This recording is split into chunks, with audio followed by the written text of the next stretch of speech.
Still alive, are you? Go on, then.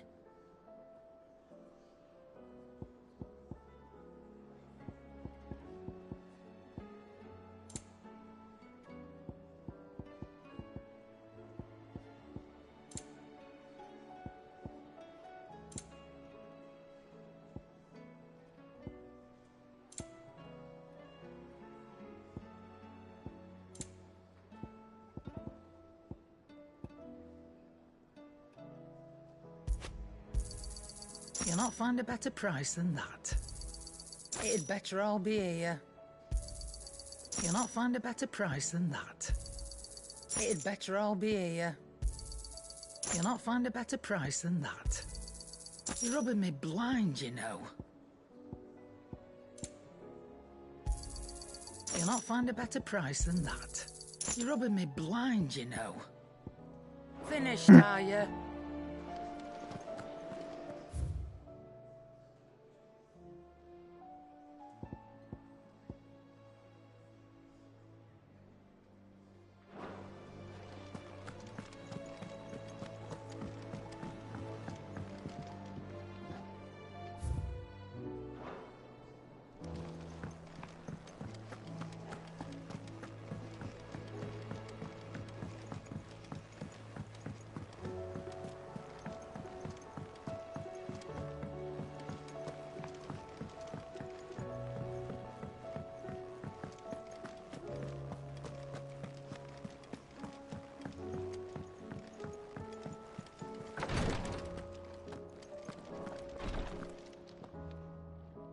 Clive, I wanted to give you something for the kindness you showed my mentor. What's this? A chest of all the medicines you're ever likely to need. Seeing as you're so reluctant to come to the infirmary, I thought you might as well take a part of the infirmary with you. I'm sure it will be very helpful indeed. And Taya, try not to work too hard. And work Rodrigue all the harder, you mean? He's a quick study, but he's got a long way to go yet. I'll take that particular piece of advice when you heed it yourself, thank you very much. Besides, who else is going to see that your brother takes his medicine? Who indeed?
Leviathan the Lost.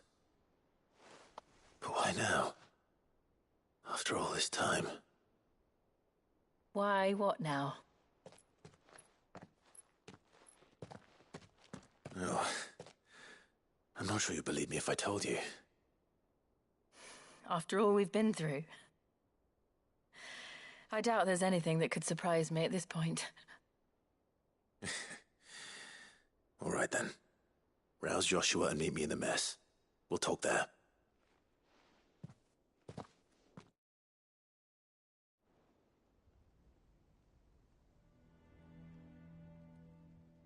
I see we're all here.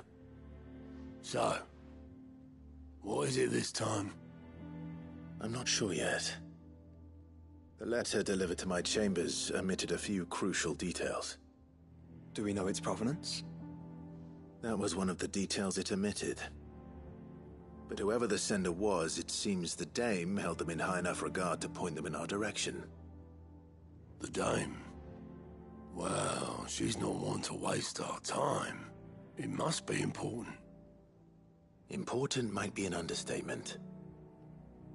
If the letter is to be believed, Leviathan's dominant is in danger. And someone wants us to save him. Leviathan? So the Warden of Water has finally returned. What has it been? 100 years? More. The Lost moniker dates back at least that long. Even our venerable lawsman would not have been so much as a glint in his father's eye when last the mighty serpent brought his crushing waves to bear upon the realm. But why the gap? I know it can be a few years before a new dominant's born. But over a century? Should the dominant of Water's bloodline have been severed somehow, it could have prevented a new dominant from awakening. But if one has awakened now, he couldn't have chosen a worse time. Every nation in the realm has lost its dominant. If word gets out that there is still one to be had, they will stop at nothing to claim it for their own. And the twins will be at war again, just when humanity most needs to come together. Did the letter say anything else? Only that if I wish to know more, we must meet in person. And that the Veil can arrange a meeting.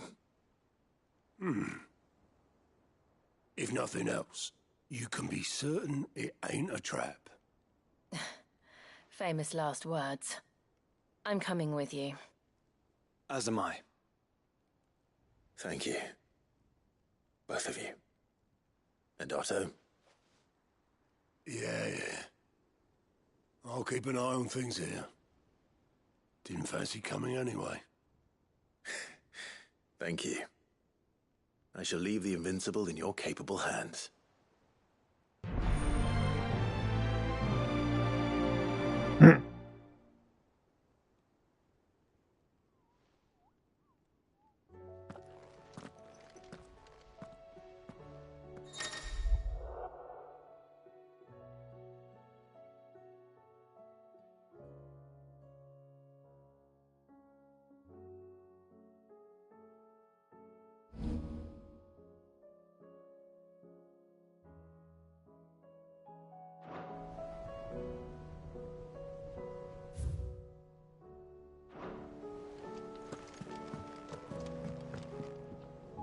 Back again?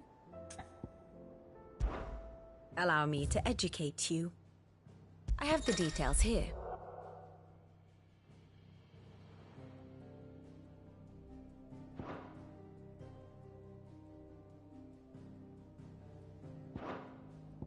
Here you are.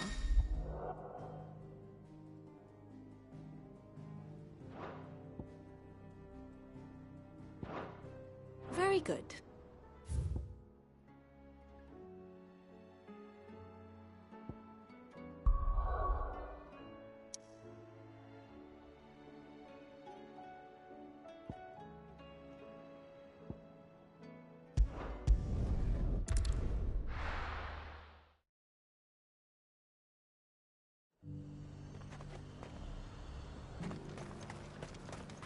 To the Veil it is, then.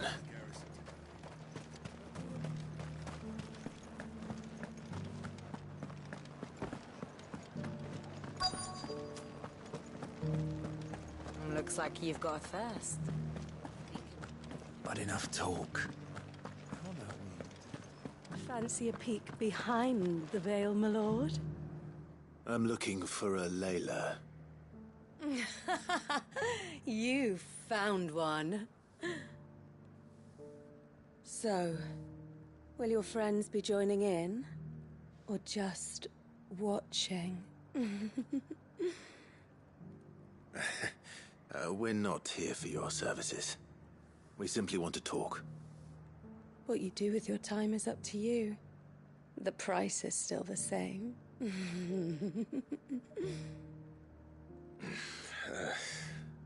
We're here about the letter.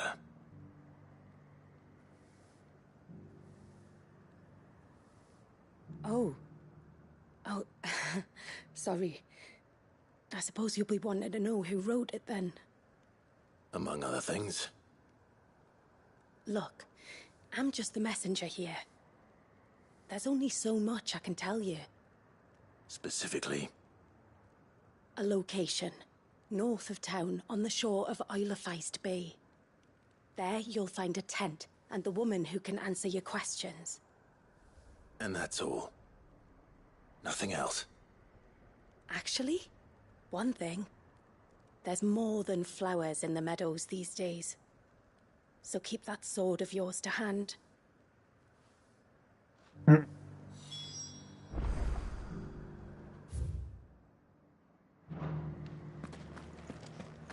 Does anyone else think it's strange that this woman should prefer to keep to the outskirts of town?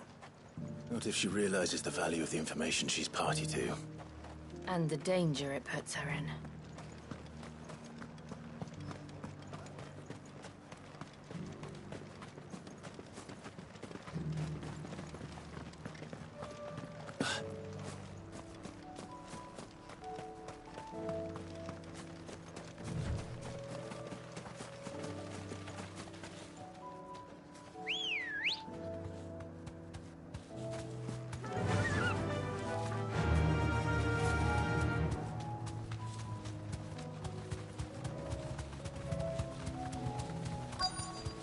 The tent is where Layla said it would be. Yes, but who awaits us inside?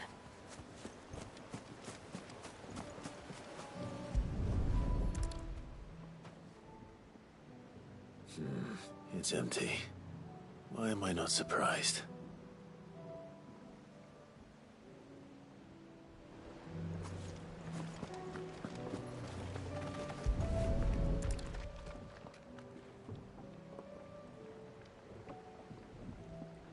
A boat. No prizes for guessing who that belongs to.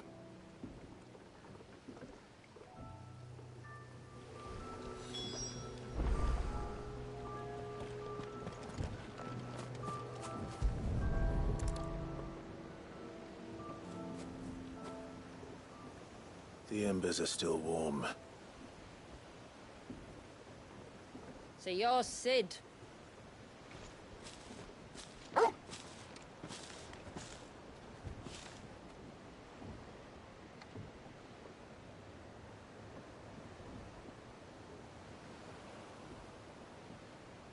I suppose I must be.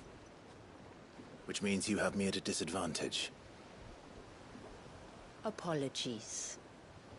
I am Shula, tributary of Mysidia, final haven of the Moats of Water. The Moats of Water. The very tribe into which it was believed Leviathan's dominant was born. A people notable for their sapphire eyes and ivory hair. Yes, that would be impossible, since the tribe famously... Vanished. Was exterminated. Despite the best efforts of both church and state, we are still very much alive. Though we've managed to keep that fact hidden from good Krieger's faithful for over a century. Along with Leviathan's dominant.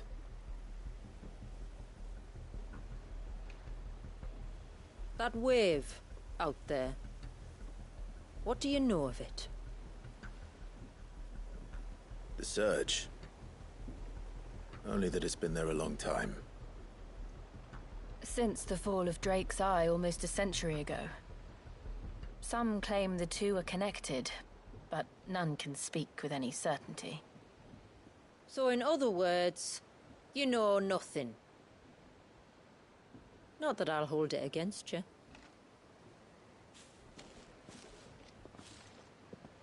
The wave was raised by Leviathan in an act of rage. Moments before the waters were stayed, and the icon and its dominant bound within. And you want us to? Rescue him. Yes. You see, a little bird told me about a certain outlaw with a singular knack for putting unruly dominants in their place. And ours is about as unruly as they get. For years, we've searched for someone who could hold their own against an icon. Someone just like you. So what do you say? Will you help us? What exactly did your dominant do to warrant this punishment? What did he do? He committed the greatest crime one of his kind can. He was born.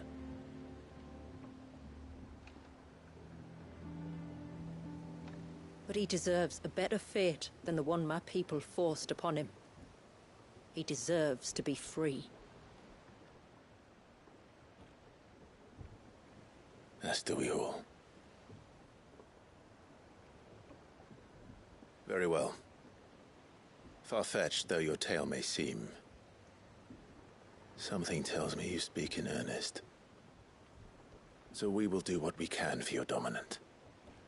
But first, you will tell us everything you know about him and the means of his imprisonment. I can do better than that. I can show you. Care to take a trip across the bay? My people await you there. Lead the way.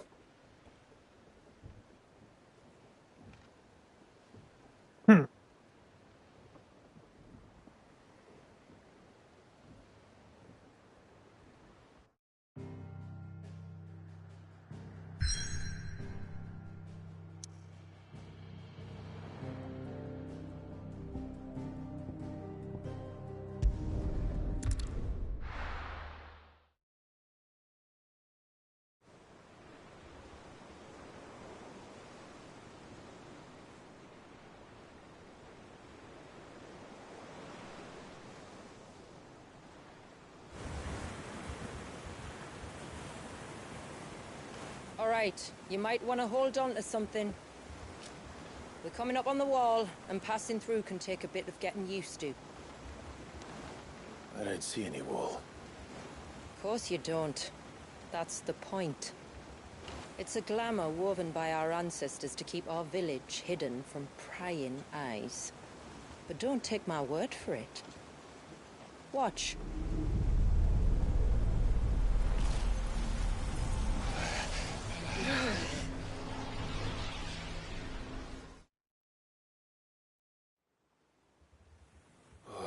That was worse than a slug of Bacchus wine. Clive, the sky. It's blue, but how is that possible? You do know what a glamour is, don't you? Ours just happens to work both ways, and a good thing too. I wouldn't fancy staring at those sickly clouds every day.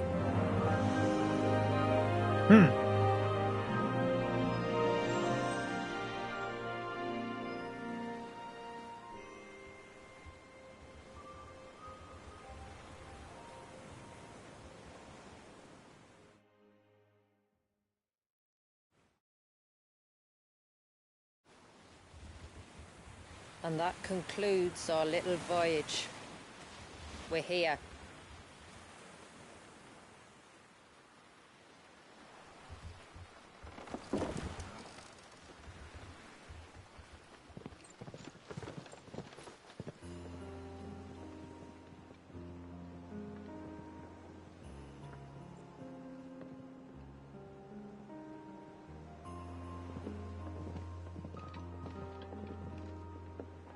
It's a long slog to the village, and a hard one.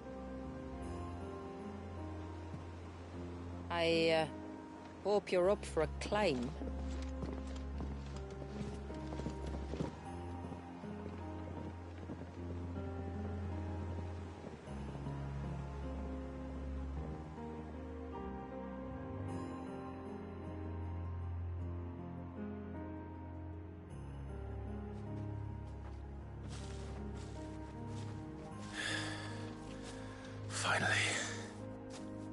What? You didn't think we'd arrived, did you? The village isn't up here. It's on the other side of the mountain. Of course it is.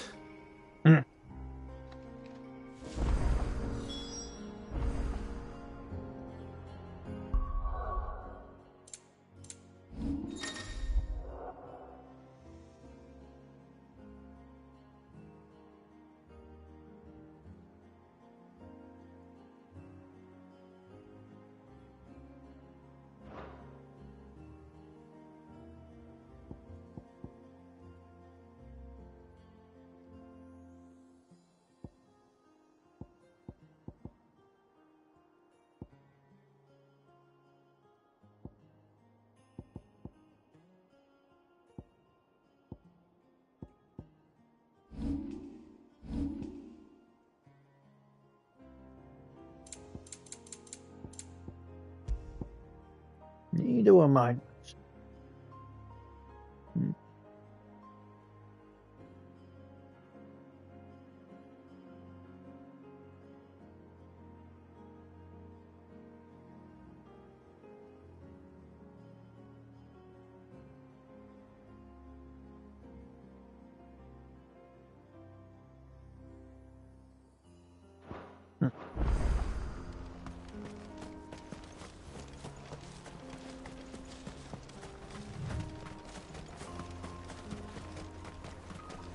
Watch yourself, Sid. This path can be treacherous. If not for the sheer drop, then for the beasts who prowl it. Thank you for the warning. And please, call me Clive. Sid is an alias. You will be pleased to learn, Lady Shula, that I have no such aliases. Is that so, Lord Margrace? It's all the same to me.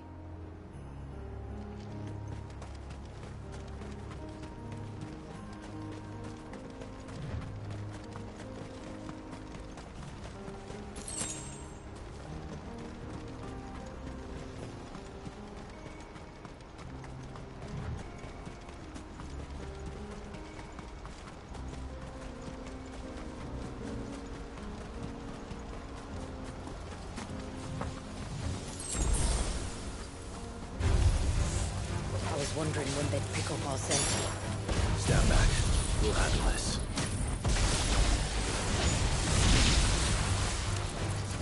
Oh, will you now? Shall I keep my axe and spells to myself then?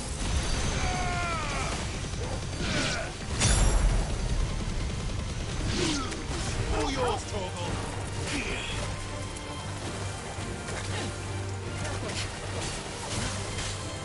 Over here! Go for it!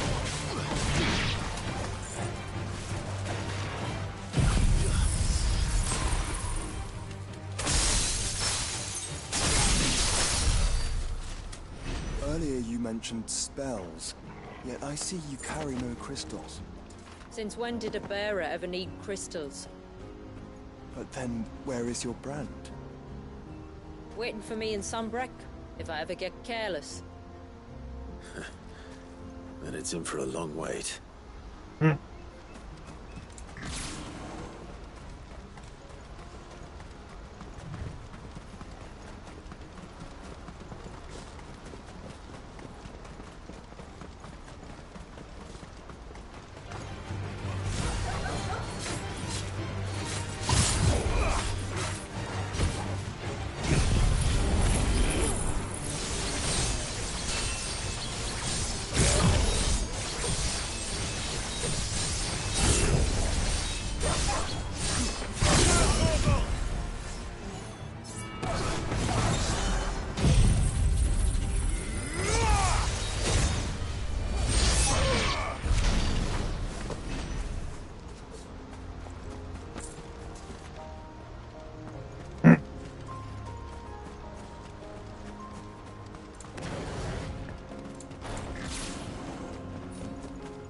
We're almost at the summit.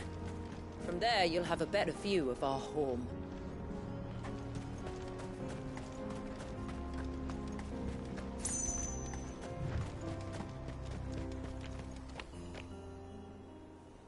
Few have ever set eyes on what I'm about to show you. Just so you know. This is not what I expected. Welcome, my friends, to Mysidia.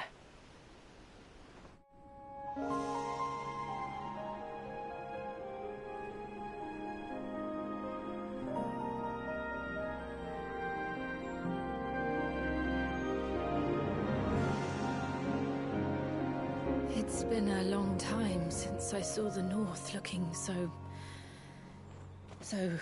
Alive. I'm sure you have plenty of questions, but it's been a long journey, and I expect we could all do with a rest. Our humble village is only a short way from here, if you'd care to accompany me. Let's get ourselves in front of a fire.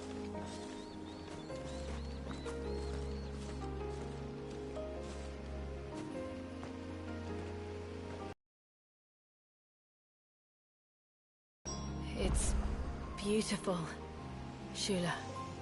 And we aim to keep it that way.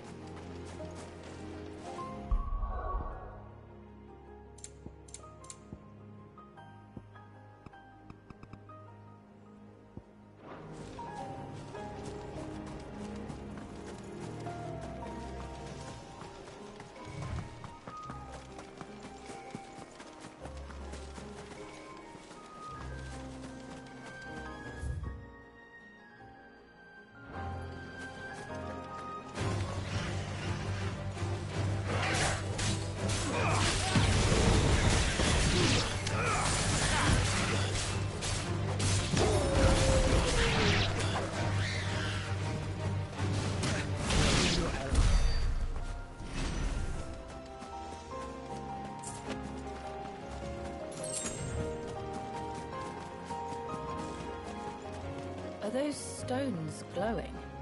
That's one of the cairns which maintain the glamour. Steer well clear.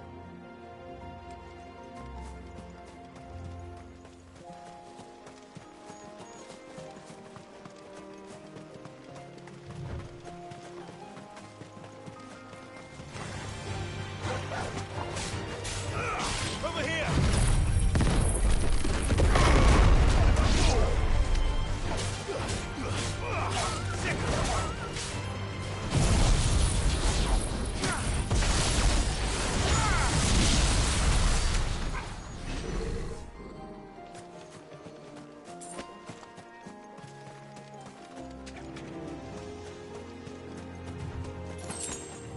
If the surge was an act of rage, One wonders what prompted it.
could we not have spared ourselves the mountain crossing by landing further north?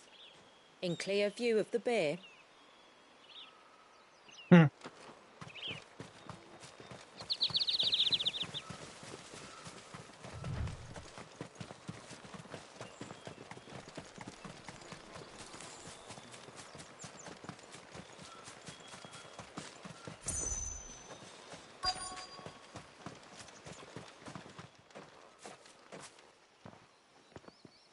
on evening tides.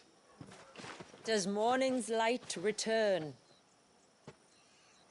Open the gates! The tributary is home!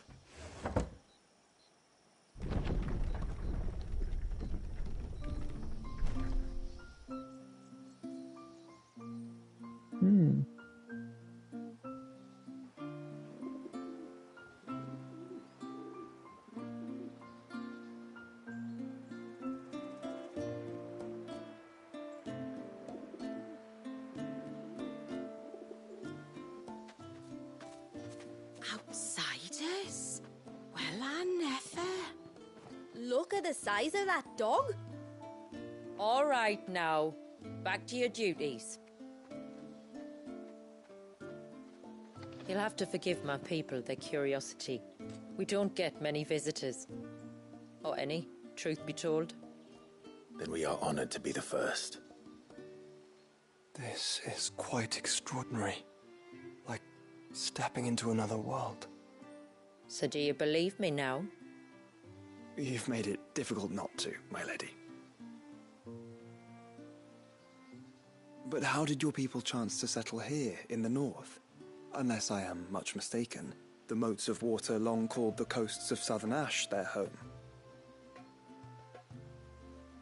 Until Drake's Horn fell, and the Blight forced them ever inland, where... We met our doom, along with our dominant. I see you've read the Gregorian Church's account, but perhaps you'd like to hear ours.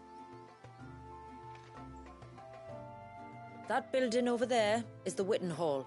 It's where my people gather to discuss matters of import. We can speak more inside, once the place is ready to receive you.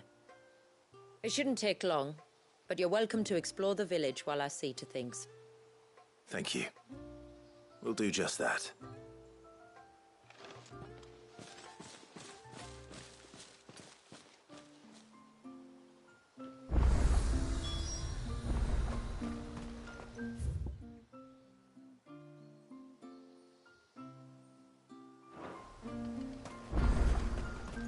That'll be them then. Don't look like much if you ask me.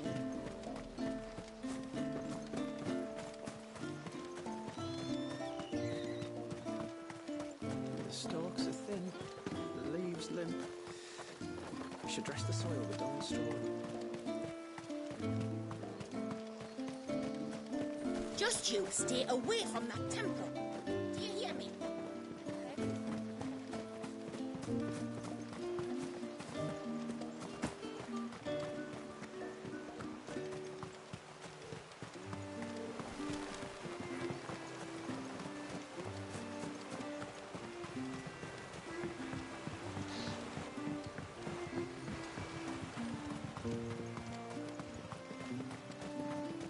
Oh, do you think he bites?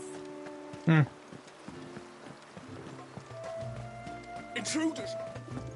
We must flee. Look, that one's got a black cape.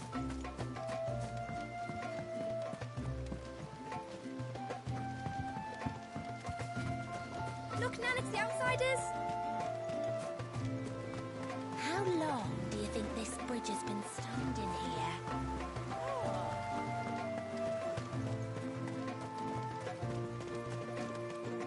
Suddenly, there were curves everywhere, look.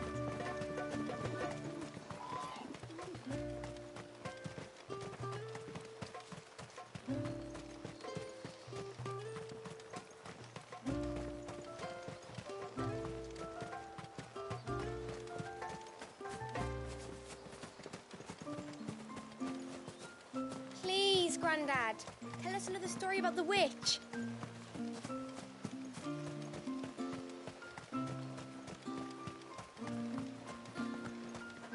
Welcome to Haven. The tributary awaits you within the Witten Hall.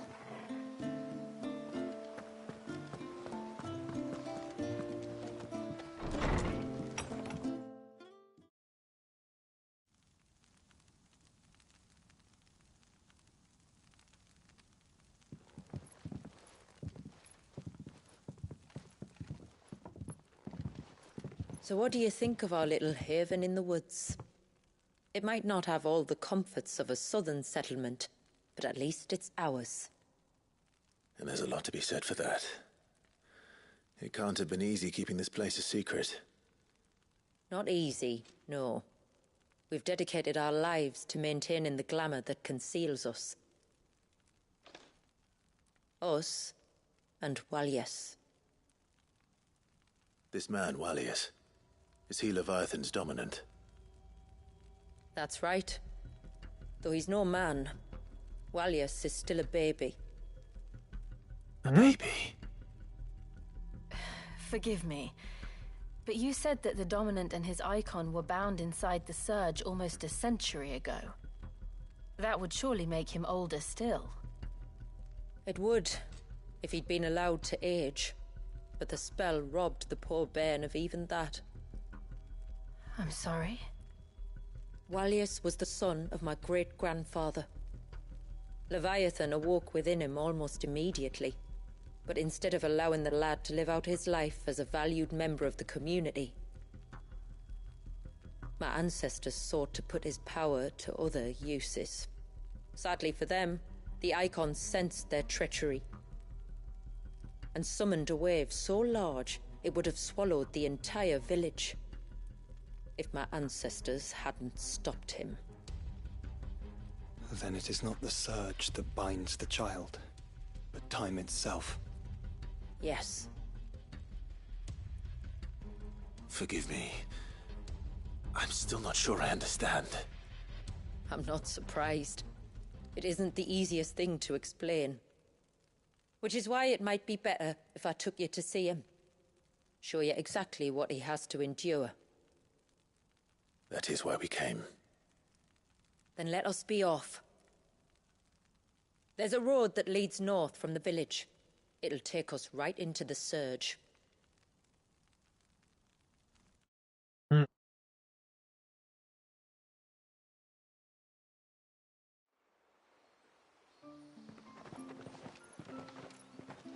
Are you bound for the wave, tributary? We are, Delina. Have you spread the word about our guests? I have. Everyone knows to treat them as family. You shouldn't have any trouble now, but just in case, I would have you accept this symbol of our people.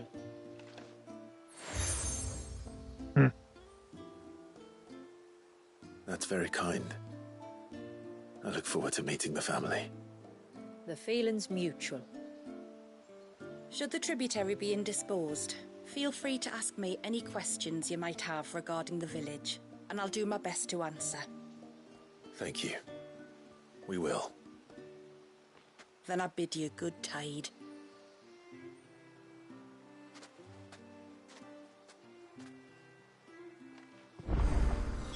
Our storehouse lies across the bridge. If you're short of supplies, you may find what you need there. Though we will have to ask you for recompense, poor as we are. Sid! You are Sid, aren't you? The man the tributary told us about? I wonder if you could help me. With what exactly? Oh, nothing too troublesome. Do you know my husband, Pavat? He's the village smith, among other things. Anyway, his name day's not far off, and I wanted to make a gift for him. He's a craftsman, you see, and he's been fretting about running low on the flowers he uses for dye making, so I wondered if you might collect some for me and give them to him. Would this gift not be better coming from you? Perhaps, but it can't, for reasons I can't go into. Please, I know it sounds daft, but I'd be ever so grateful.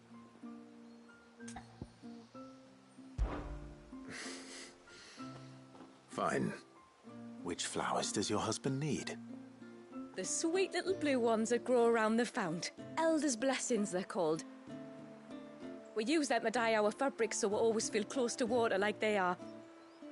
You don't need to go to the trouble of picking them yourself, though. Just speak to the field hands and ask them to share their harvest with you. 2 basketfuls should be enough for my husband to be getting on with. 2 basketfuls it is.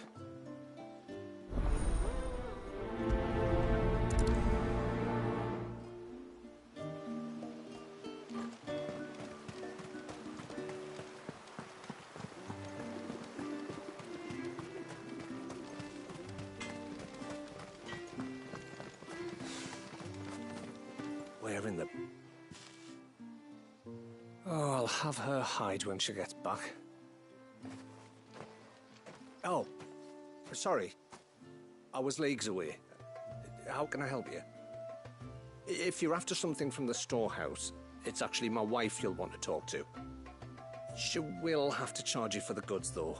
Not that we'd fleece you or anything.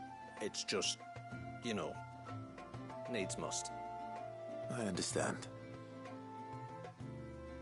Saying that, she might not be able to get anything down for you for a bit. Ah, right. She's got her hands full with the inventory, you see.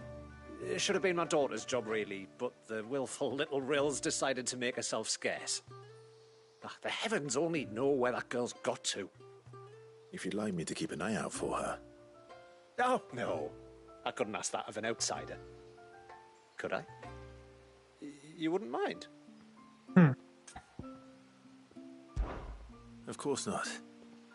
She won't have gone far, will she? I hope not. But I've scoured the entire village for her and come up empty-handed. Can't help thinking she might have gone on another one of her little adventures. Ah, a free spirit, is she? Aye, that she is. Can't get her to sit still. Especially once she heard you lot were on your way.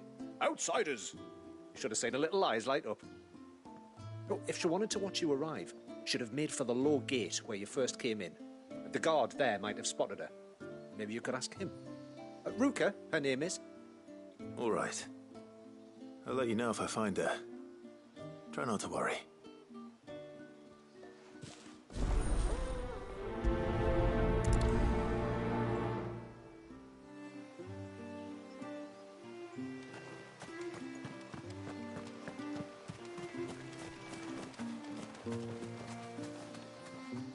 Excuse me. I wonder, might you be able to spare a basket of Elder's blessings? Pavard's wife tasked me with collecting some for her husband, and suggested that I speak to you. Ah. Werda wants you to bless her better half with the fruits of our labour, does she? Go on then. Give the old fool something to squirm about. I'm sorry. Ah, don't worry about it. An old fool Pavard may be, but if you come bearing gifts, he's not fool enough to turn you away. I'm glad to hear it. Thank you.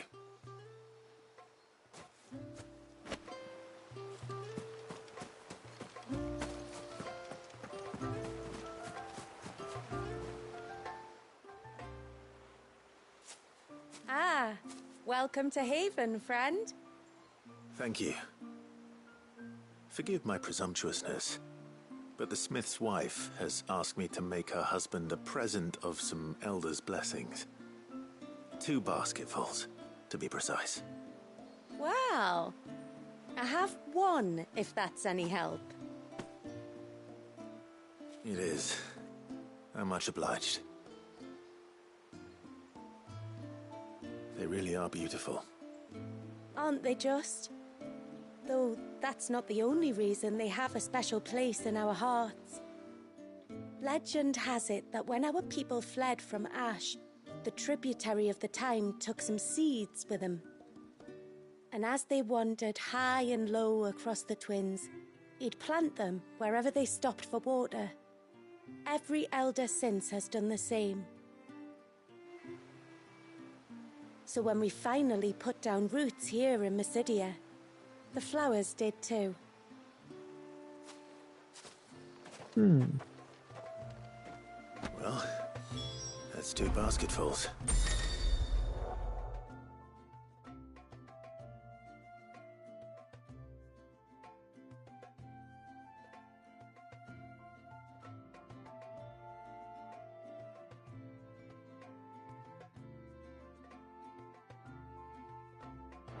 Time to visit Pavard.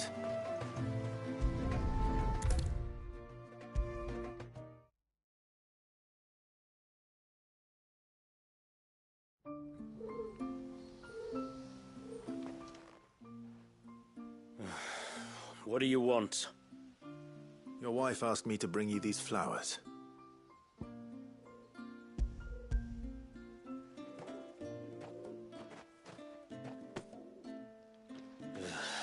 old woman. Come out. I know you're there. Who? Me?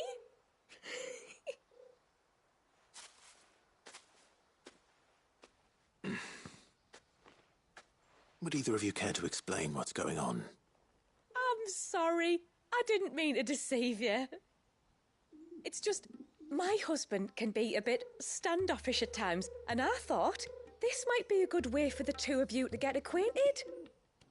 What with you being a swordsman like, and him being the only smith in the village. It'd be a shame if you couldn't turn to him for help. The only reason he couldn't turn to me for help is because I had my hands full with all the orders you lot dumped on me. I'm pretty much done with them now, though. But, for the record, the tributary said that we were to lend you outsiders our aid, and that's exactly what I was planning to do. With or without my darling wife's meddling. Still, here we are. Acquainted.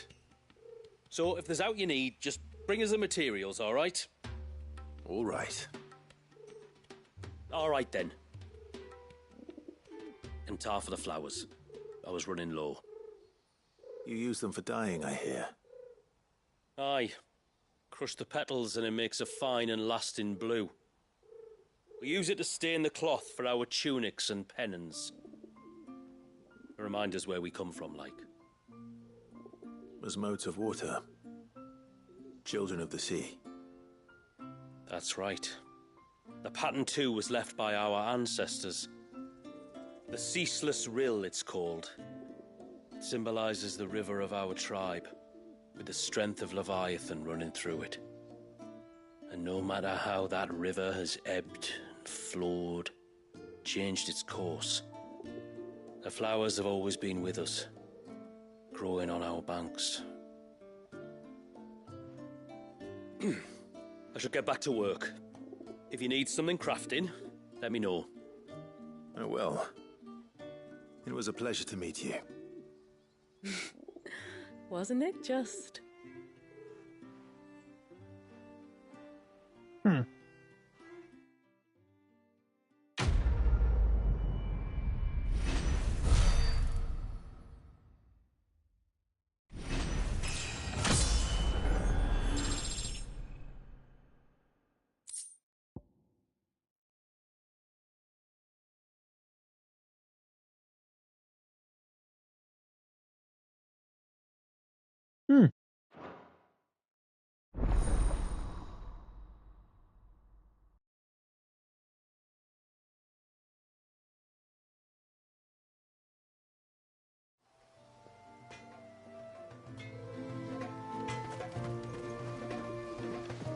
Yes?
Hear me, mine ancestors.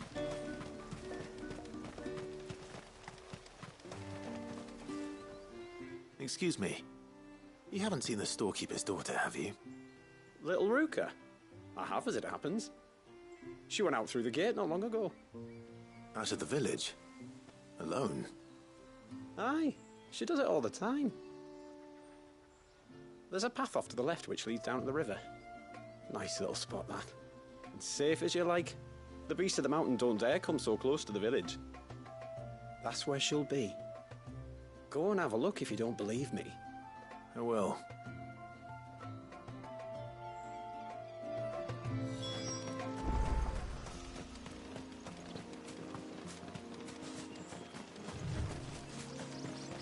This must be the path.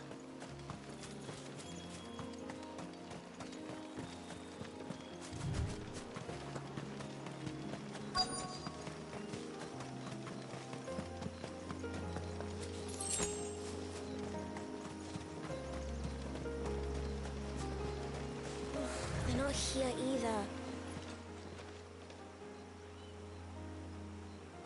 It's you! I've been looking everywhere for you. You must be Rooker. You know my name? Can you lot read minds? Your father asked me to keep an eye out for you.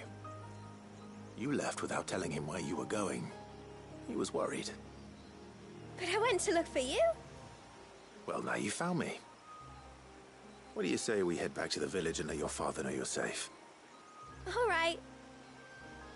And on the way home, you can tell me all about the world beyond the wall. I want to know everything. Everything might be a stretch.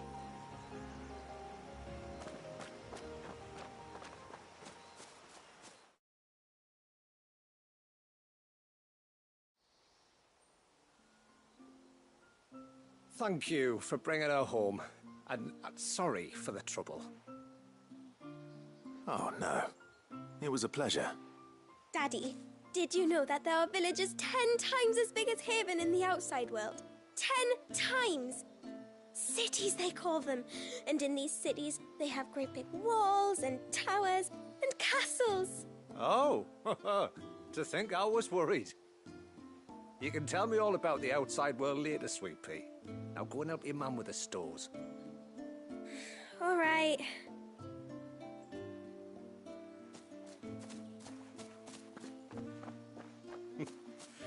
Thanks for putting up with her questions.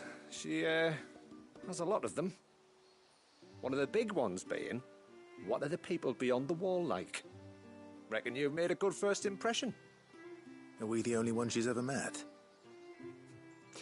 That you are. The rest of the world can't know we're here, so we'll have to be very careful who we're letting in and out. A few of us might make the occasional trip to shore for supplies, but for the most part, we'll make do with what we've got, including what the old Northerners left us. Yes. You built on top of the old ruins, didn't you? Well, they make for fine foundations. Their masons clearly knew what they were doing. That's one thing we don't have to worry about. Oh, it's everything else that's the problem. Medicines, metals for tool making, anything like that. We have to dress up as travelling merchants and make a trip to the outside and pray to every cloud in the heavens that nobody sees through us. Which explains why you need Gil. Aye. And now Ruka's back, my wife should be free to assist you with any potential purchases. So please, do make good use of our stores, because we fully intend to make good use of your coin. I'll be sure to keep my purse strings loose.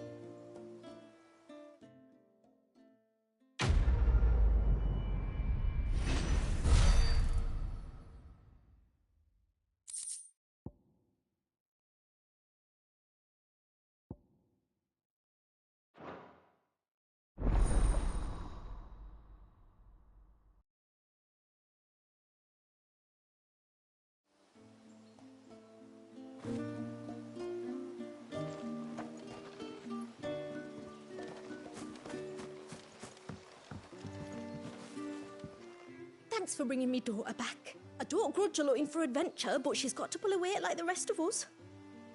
Anyway, now we've got the inventory done, I can attend to my own tasks, like seeing to our visitors' needs. So, what's the route you wanted? I will have to charge you.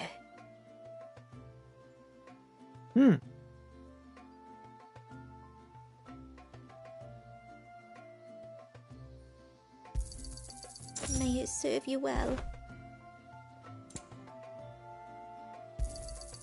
Well, if you're sure you need it, here you are.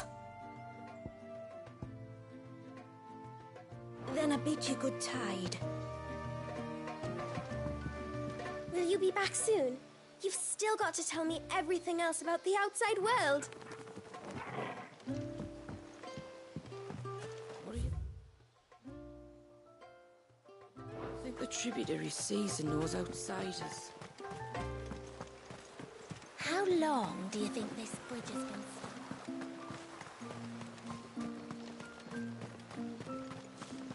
Suddenly, there were curls everywhere. Did you hear that, girl?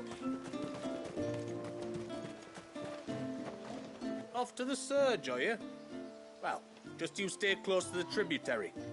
We don't want you getting lost in the forest.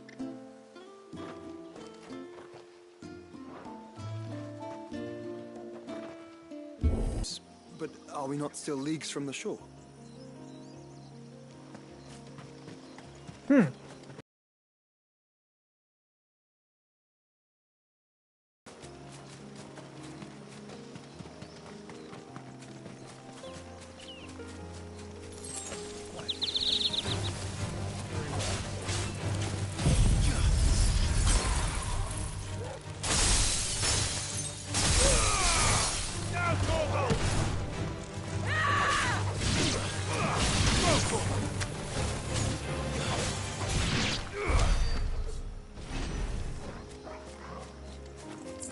The quickest route to the surge is due east, past the second galley.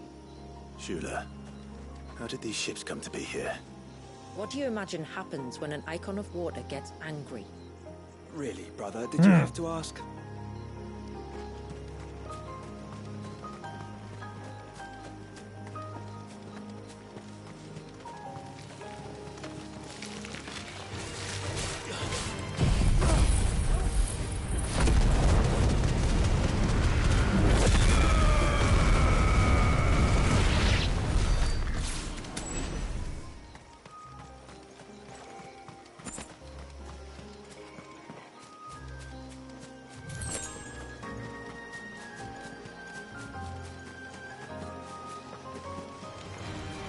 Tonberries.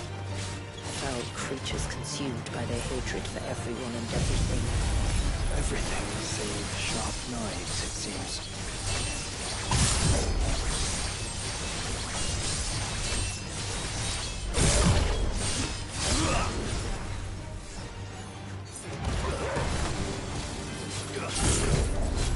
Get him!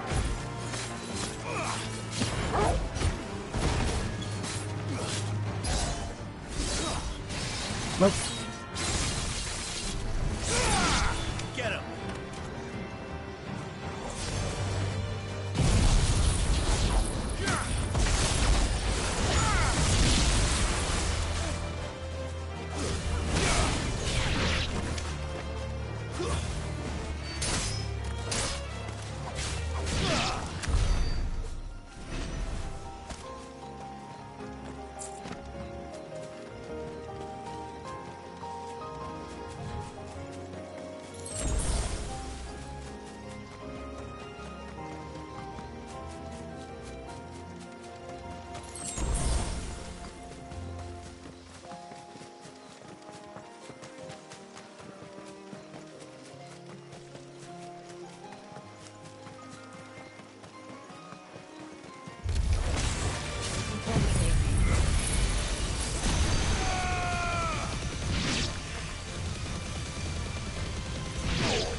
I can smell the sea. It's not far now.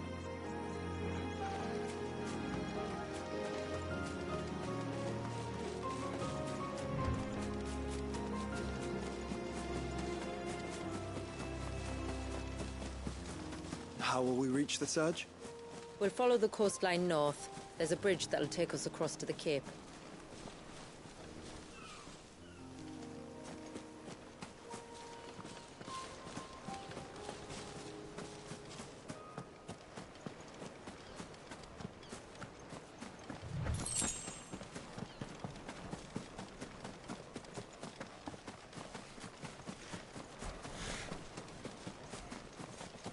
Might I inquire about the ray of light?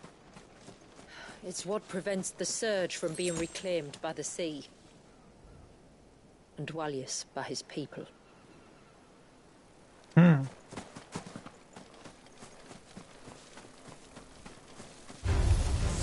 Surrounded.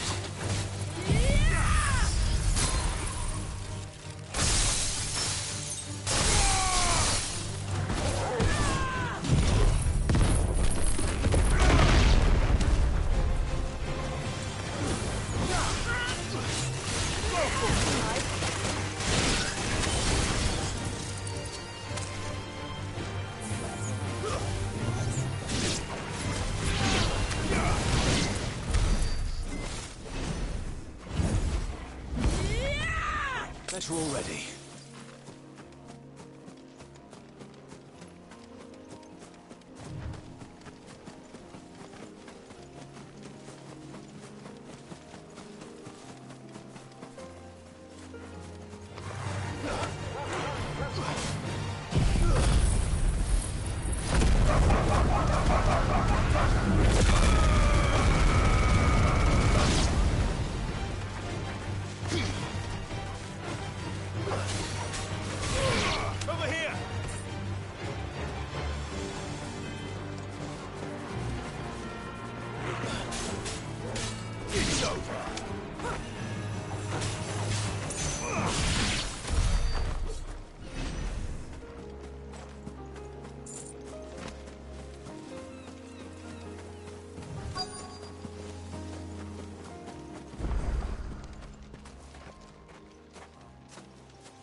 You said before that the child is bound within the surge.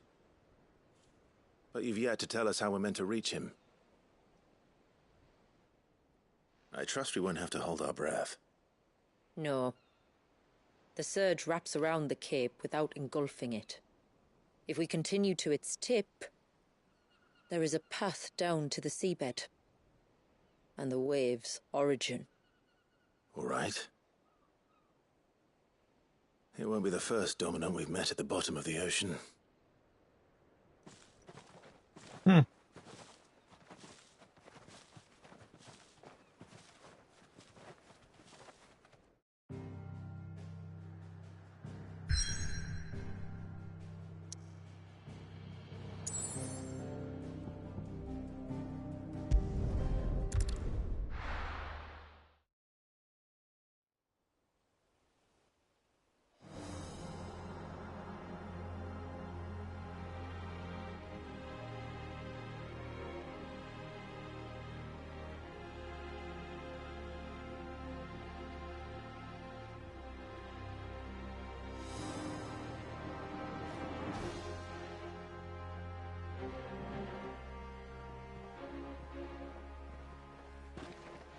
It's not much further now.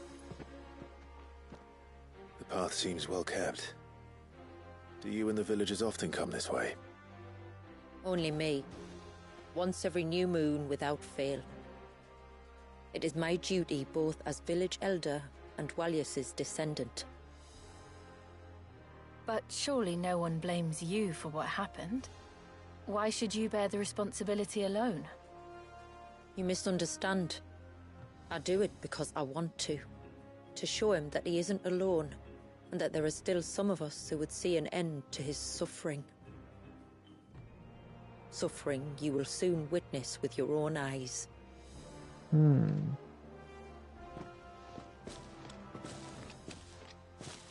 heading out the Ramblin' for a little bit. The forest grows quickly here.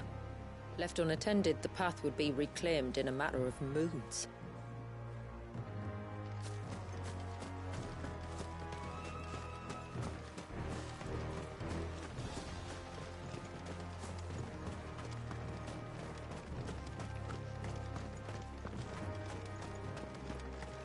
Does the light point the way to the child? It does indeed.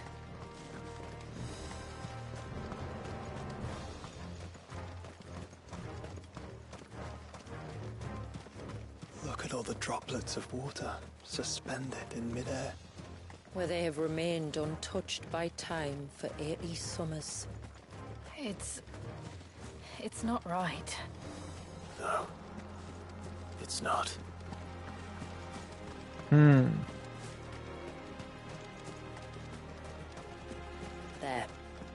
Up ahead.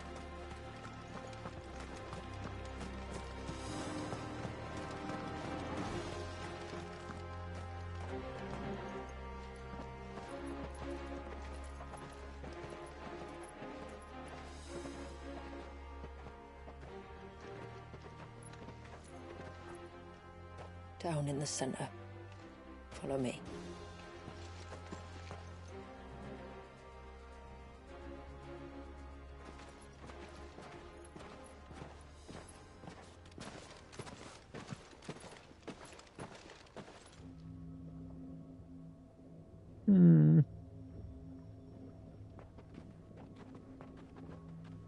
He's still primed.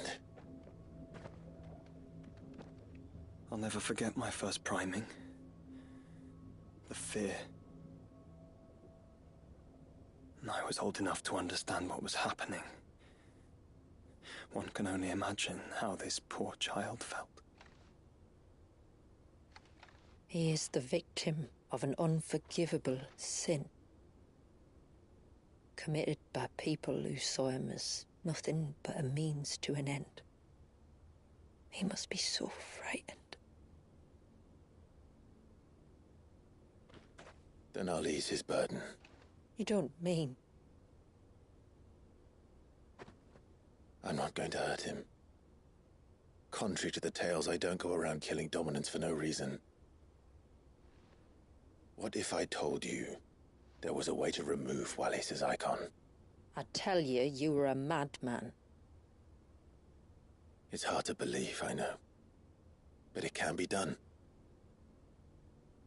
Though, it isn't without its risks. Part of the icon remains no matter what. So, it might still come to violence. I don't know. It depends on the dominant. I've seen things end well, and I've seen things spiral out of control. But I do know one thing. If we turn our backs on this child, there will be no end to his suffering. And I think that a worse fate than the alternative. Don't you?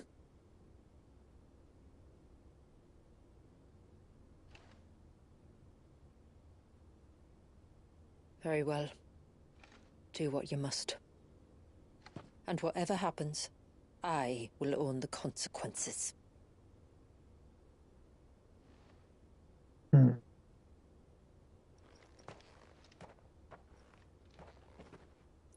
Don't be afraid, little one. Let me bear the weight.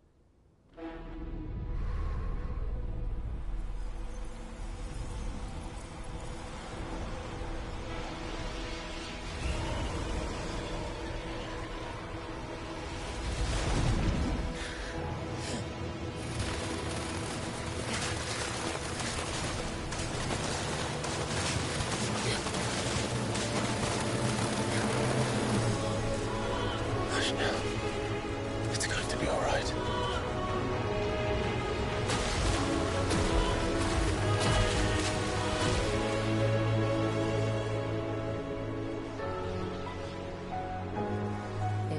Is it done?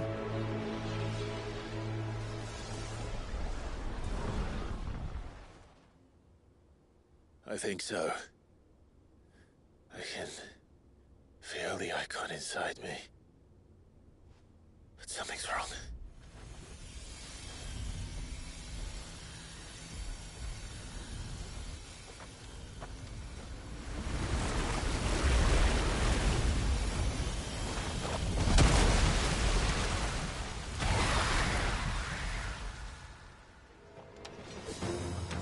He wasn't just afraid. He was angry. All right. Let's see what you've given me.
Leviathan! Just a negative, but a formidable adversary nonetheless.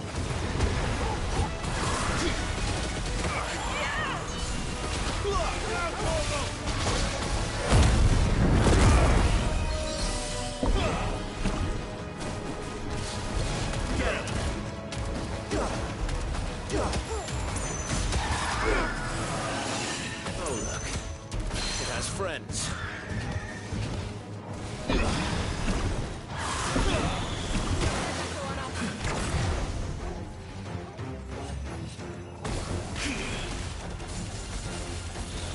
All yours, Torgal.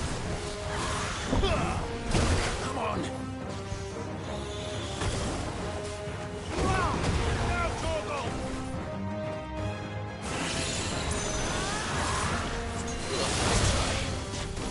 It's already.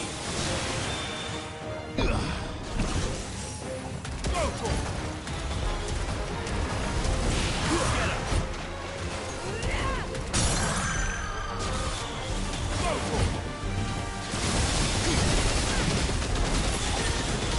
All yours, Torgal.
Is everyone all right?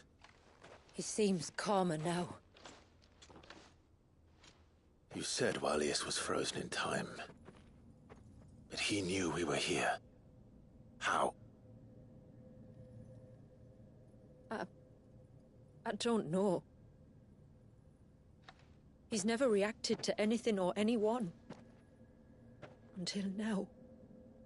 The child has been bound for nigh on a century. If he has been conscious from the first, we must remove the seal at once. It's not that simple. I wish it were, but... there's more to this tale. It would be better if I explained back at the village. I see. Then let's return before it gets dark.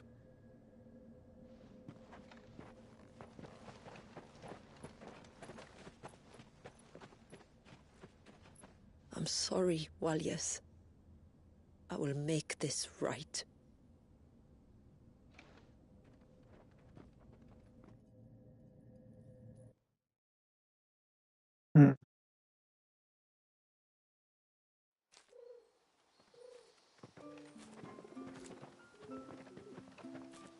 So, part of Leviathan is inside you now, is it? Does it hurt? No. Not anymore, anyway. Good. Because I still have need of your strength. If you want to know the rest, we should head to the Witten Hall. Of course.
Dad, the charity's back.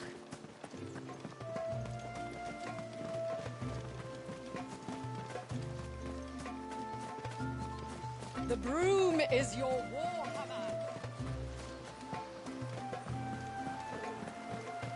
No sign of the child. Reckon my steel's just as good as any.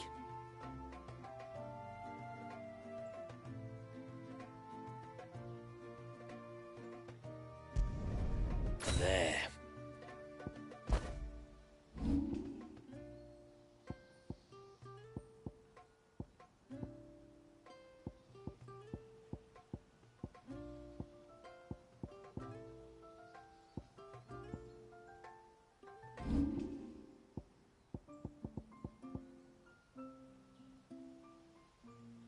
Till next time, then.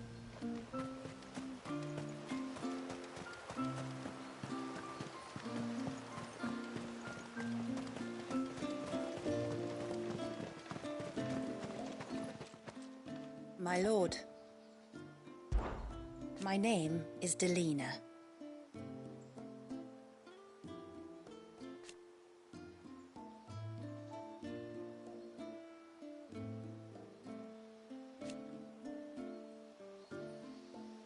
By way of example,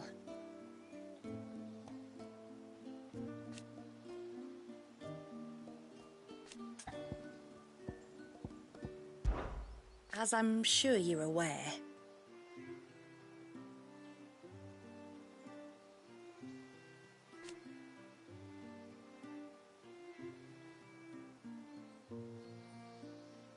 the secret of the spell itself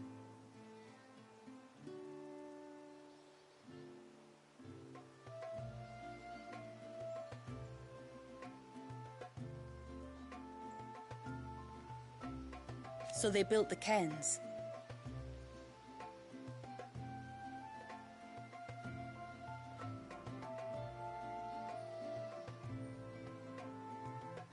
And thus we hid ourselves away.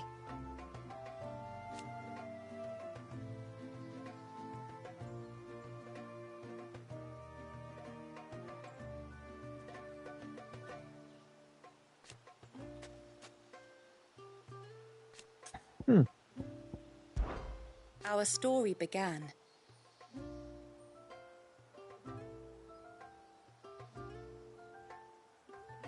after the fall of Drake's Horn.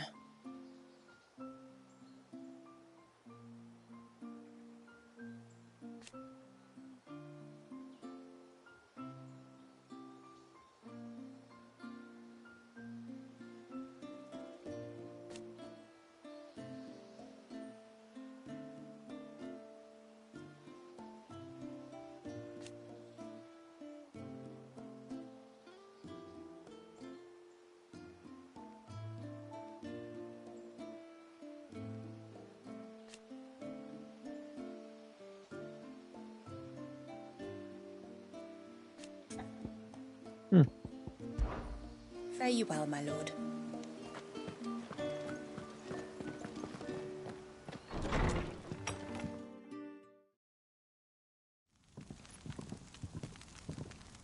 To understand the spell which binds Walyas, you must first know who we are, and what drove my forebears to commit such an atrocity.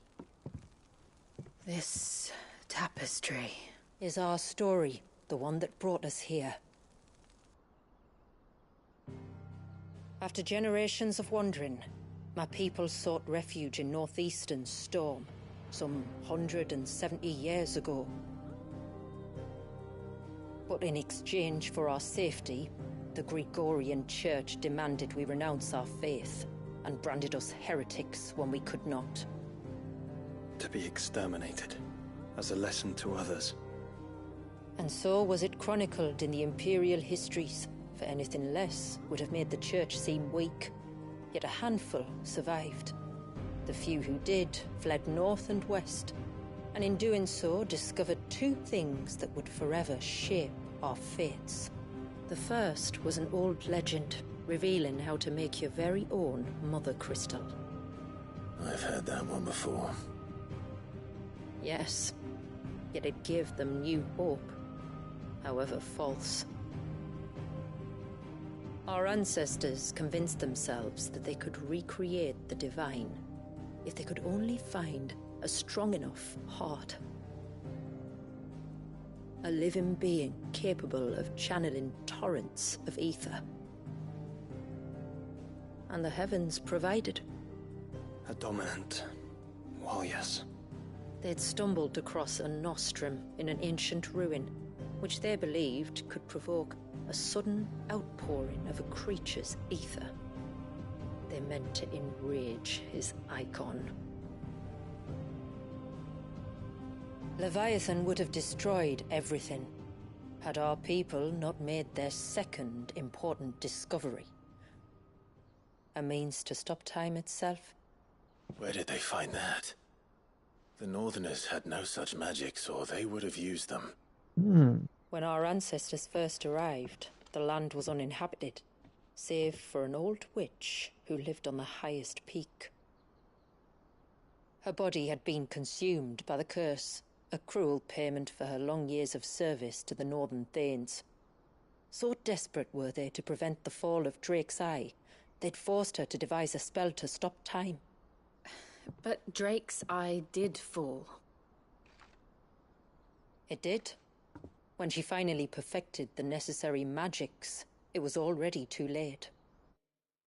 As punishment for her failure, the Thanes exiled her to this forsaken place to live out the few days she had left. Knowing her suffering, our ancestors cared for her as best they could, and in return, she gifted them her spell. That even though she should die, her legacy might live on.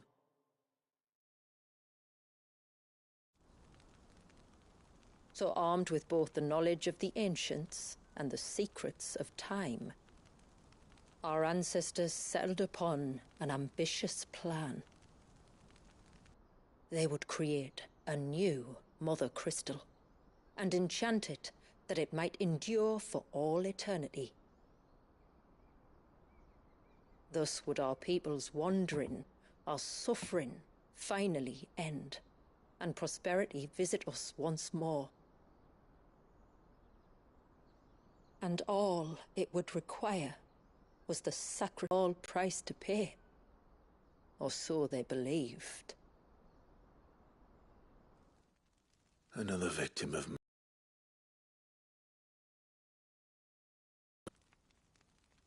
So we know the seal source. How do we break it and restore the flow of time? Do you recall the dome of light on top of the cliffs to the west? Inside lie the ruins of an old temple. It was there that the witch built the Vare, a conduit of sorts that channels her remaining ether into the surge.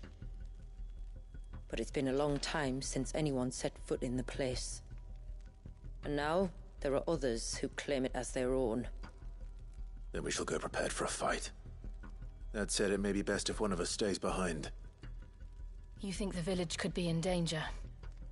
We saw the ether flow from Wallius in all directions, but only encountered a single familiar. There will be more. And should even one make its way here, I doubt the walls could hold it back for long.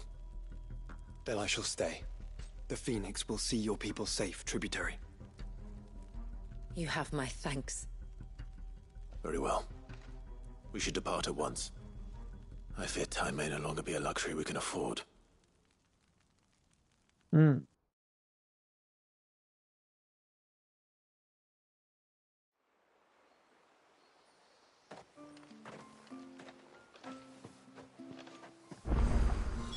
The Vare is not easy to find. We must first head north, and then west, deeper into the forest.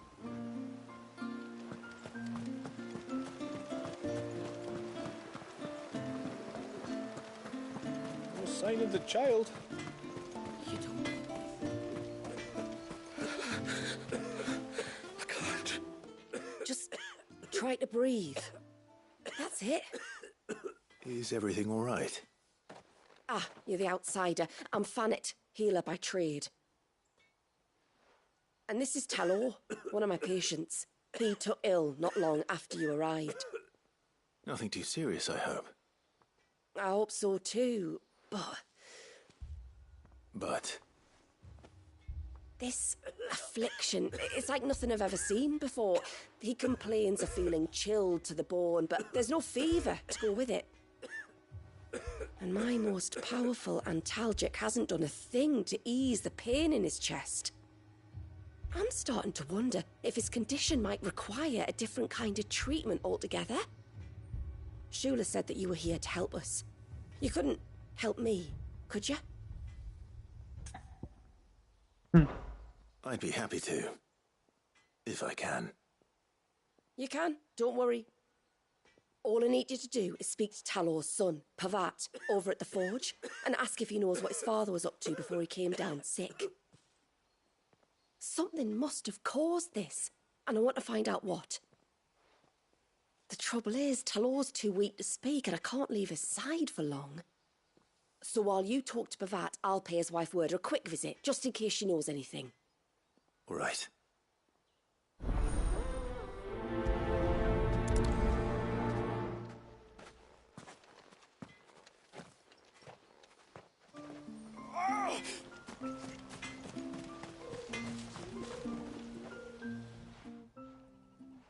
Oh, do you need something? I do, though not from the forge. Fanit asked me to speak with you. She's looking into the cause of your father's illness and wondered if you could shed any light on the matter. I see. Sorry. She shouldn't have dragged you into this. It's no trouble, really.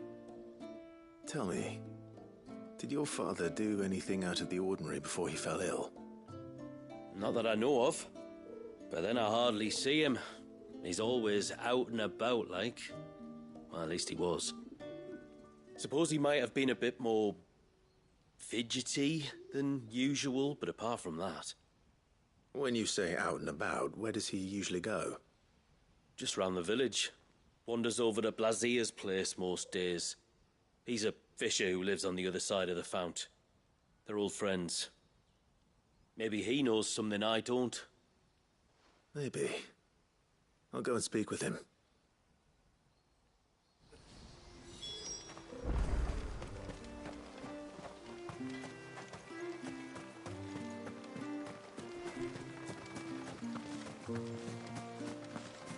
O ceaseless rill, guide thy bounty.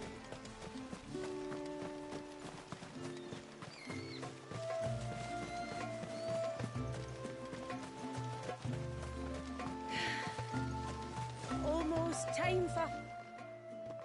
Greetings, stranger. What can I do for you? Your name is Blazier, is it not?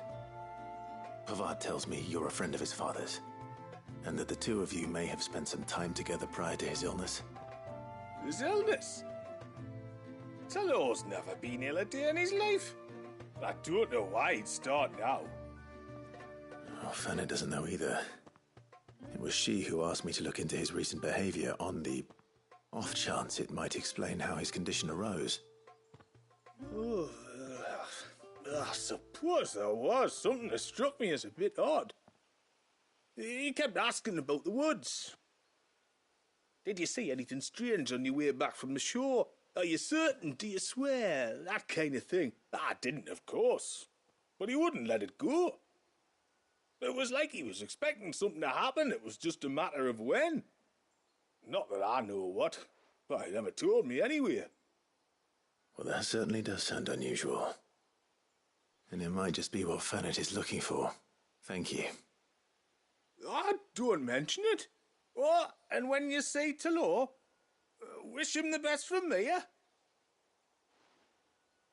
Let's see what the healer makes of this.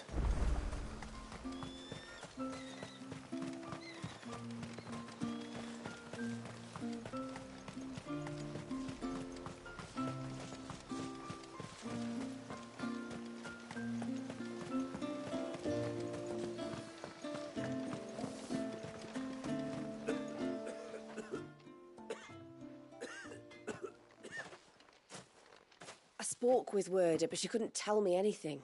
Did you have any better luck? Nothing conclusive. But there was one thing. Blazier, the fisherman, told me that Talor had taken a sudden interest in the forest of late. He kept asking him if he'd seen anything unusual there on his way back from the coast, but never let on what exactly he was expecting him to have seen. The forest between here and the coast. Surely not. But then... I can't say for sure, but I think Talor's illness might have some connection to the Tomberries. You may have encountered them during your time here. The small, scaly beastmen.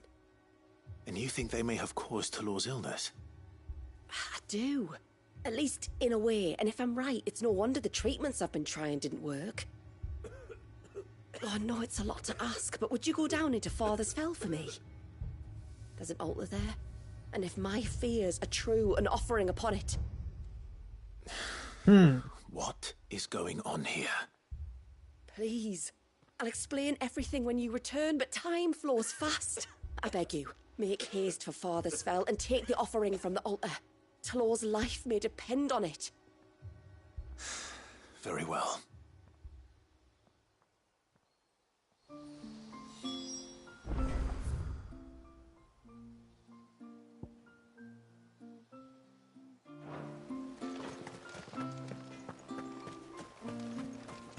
No sign of the child.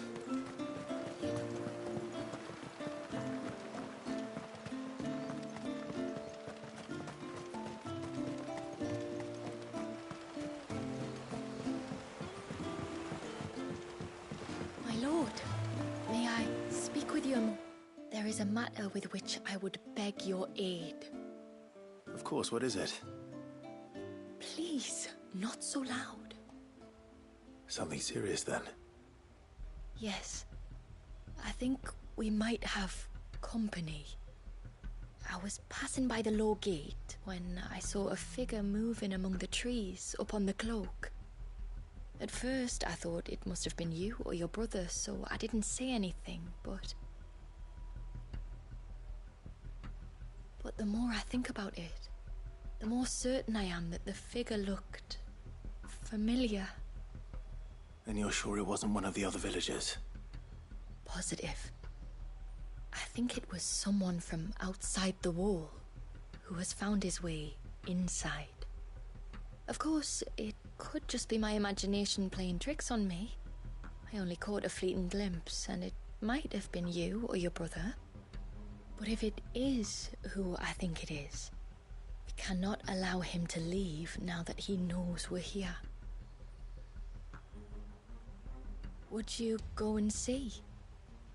He won't try to hurt you, believe me. Given what lurks in the forest, the only one likely to get hurt is him. Very well. Whether the man you saw is who you believe him to be or not, we need to know. It may yet be someone else entirely. Someone who means your people, or my people, harm. Perhaps. Just promise me that if you do find someone up there... Don't worry. I won't draw my sword unless I need to. Thank you. Yamila, this man you saw, might he be the customer you told me of? I fear so. The customer?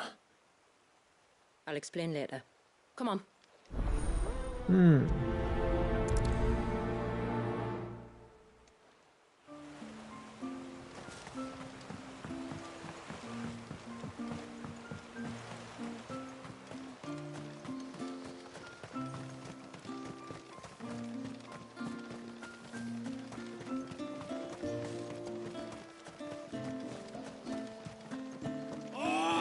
I should have let him go alone. Ty, take me, what am I gonna do? You've got to help me. Shula said you were a force to be reckoned with, are you? Why do you ask? Hey? Oh, sorry, I should explain. My name's Kitav. I'm worried about a friend of mine. He went into the forest and he hasn't come back. Would you help me find him? I can try. Tell me what I need to know. Of course. You know about the glamour our ancestors cast to keep this place hidden, right? Shula told us about it, yes. Right, so you know the cairns we use to maintain the spell? Well, it's me and my friend's job to maintain them. If it weren't for the likes of us, it would have faded years ago. So your friend went into the forest to visit one of these cairns? Aye, that's right. He said he was going down to Father's Fell. There are 2 cairns out that way, one by the banks of the Swift Run, and another near the Winged Wains, the, ships in the forest. All right. How will I know this friend of yours? His name's Nassef. He's about my height, but clean-shaven. If you could track him down and see that he's come to no harm, I'd be much obliged. I'll search the village, just in case anyone's seen him, and meet you back here. Very well.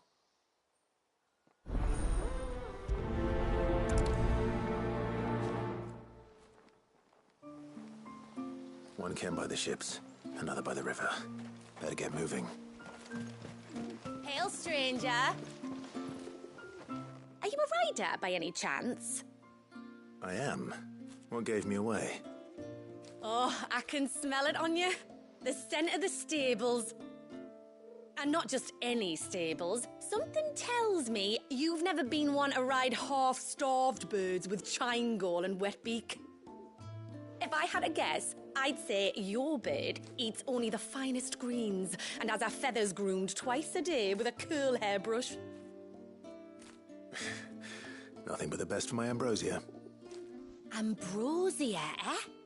Pretty name. What's she like? Well, she's tall and strong. And her feathers are as white as snow. You're joking. You've got a white chocobo. I have, yes. I suppose they are rather rare. This I've got to see. Can you bring her here? I would if I could, but I doubt Shula's skiff could hold her. Me dad's got a boat. And he's ferried chocobos before. You could get him to bring her. It'd be perfect timing and all. He's preparing for a trip beyond the wall as we speak. I'm sure he'd help you if you asked. He would. Well, I don't suppose it would hurt to have Ambrosia around. All right then. Where could I find your father? He'll be in the storehouse on the other side of the brook. Tell him Manda sent you.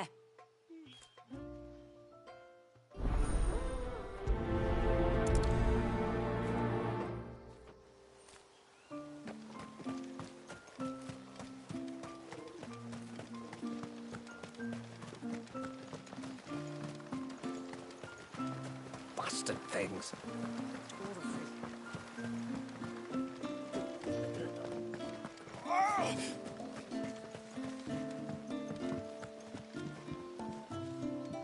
You one of the outsiders, then? I am. Shula invited me. Are you Manda's father? I am. Got you running errands for her already, has she? She's asked to see my chocobo, but I'd need your help and your boat to bring her here. Or you could just say no. Honestly, that girl and her birds, she'll be growing feathers soon enough. Well, truth be told, I didn't take the idea seriously at first. But thinking about it, it would make it easier to get around if I had Ambrosia here. Can you help? Well, if you're sure that's what you want. The tributary says we're to treat you lot as we would each other. So, if you need me to ferry your bird over, then that's what I'll do. Still, they don't take the water easily. I'll need you to bring us a mimic gourd or two to keep her calm on the journey over. And where would I find one of those? Oh, don't ask me. It's been years since I last brought a chocobo across the bay, and I'm told the world's changed a fair bit since then. Where do you usually get your stable supplies from?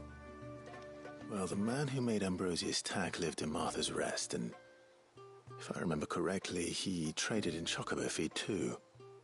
So I suppose I'll go and ask him. I'll be sailing over to Northreach soon to pick up some supplies. While I do that, you collect your bird and your gourd, and then meet me by the shore. Just don't take too long, all right?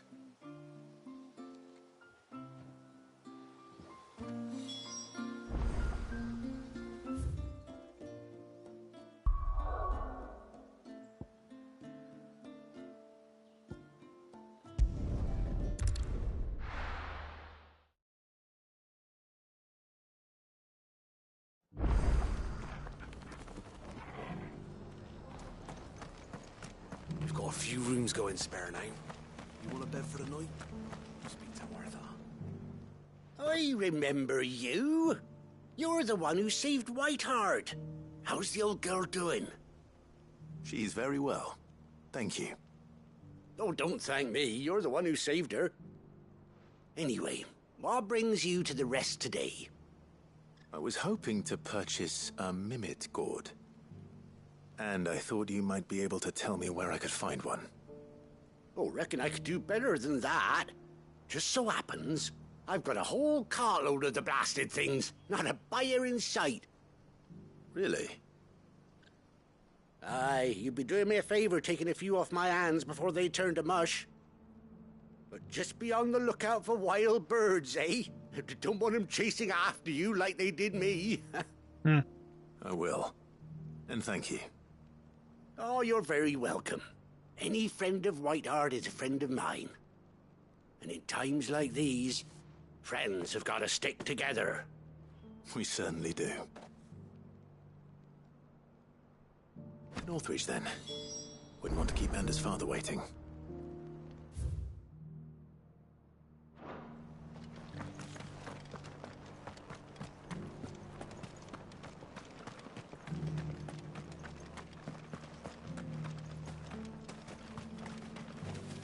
What are you after?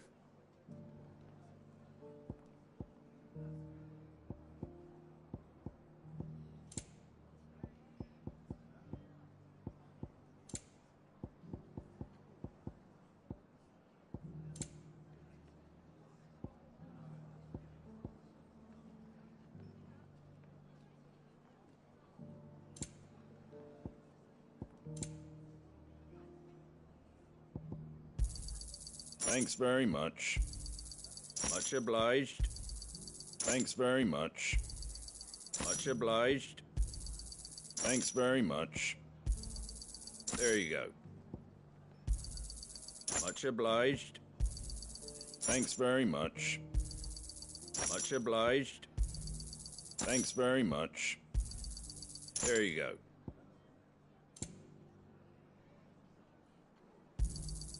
Much obliged. That all, is it?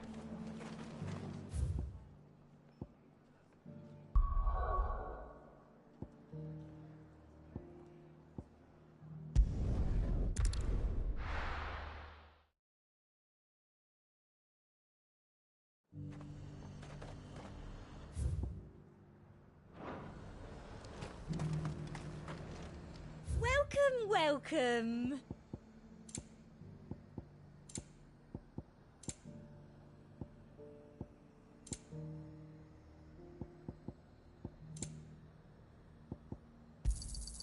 You've a keen eye.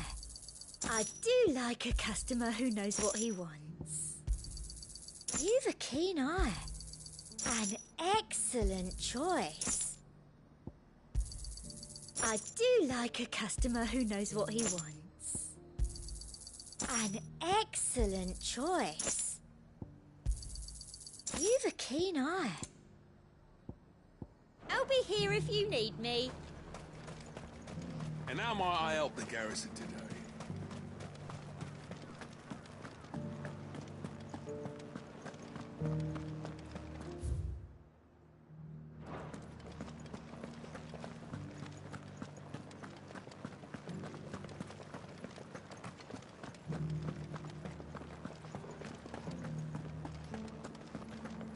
Haven't seen any of those beastly blue-eyed...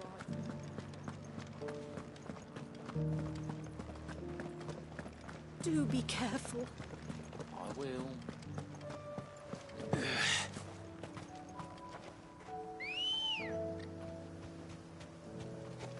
Ready, go? Faster!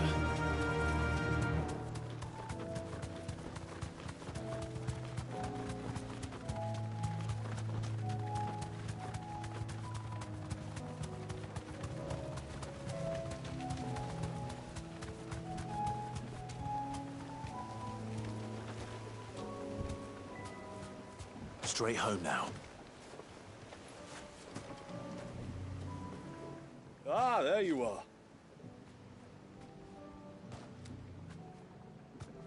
And this must be Ambrosia, was it? Oh, she's a real beauty, isn't she? I have the mimic or two. Here.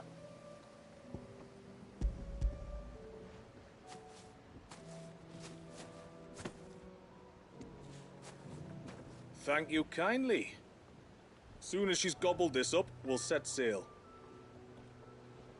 We're going to take a little trip across the bay now, Ambrosia. Don't worry. You'll be all right.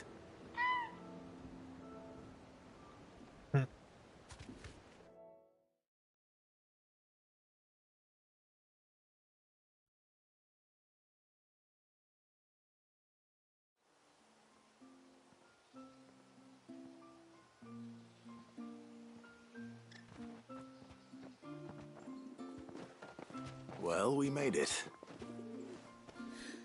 You did and all? She is as white as snow. You're beautiful, aren't you, girl? Brave, too. She was calm as you like on the journey over. The mimic gourd will have played its part, of course, but passing through the walls enough to spook most birds even then. Not this one, though. Ambrosia's been through a lot.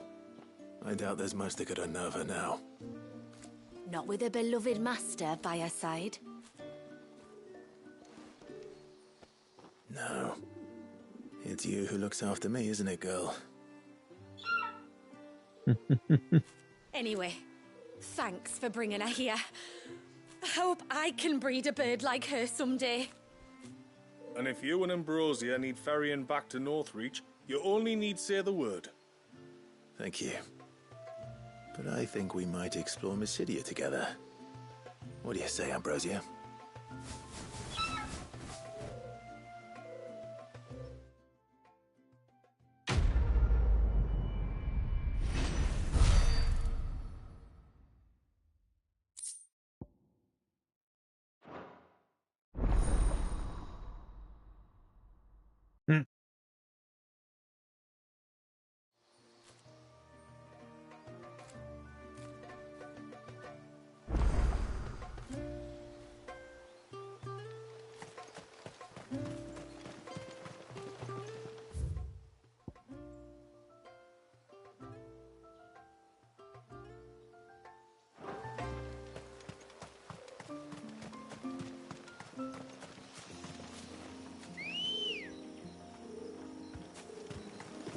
Good girl.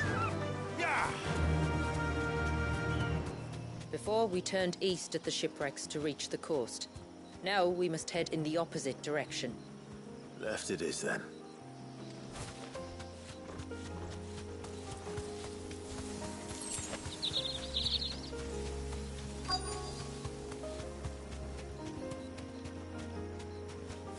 You deserve a rest.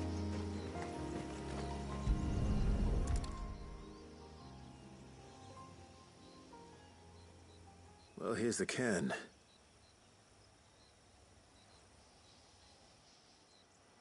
But no sign of Naseth. To the riverbank, then.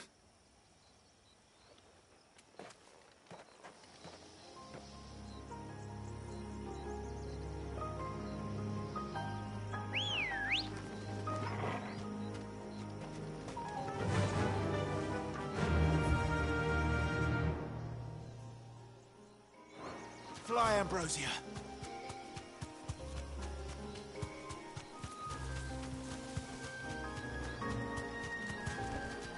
I can walk from here.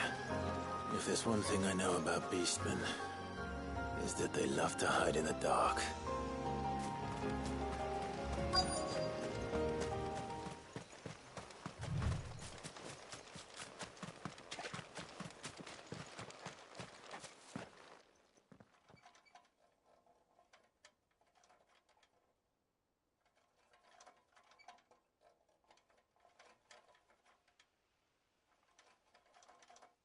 What are they up to? Some sort of ritual.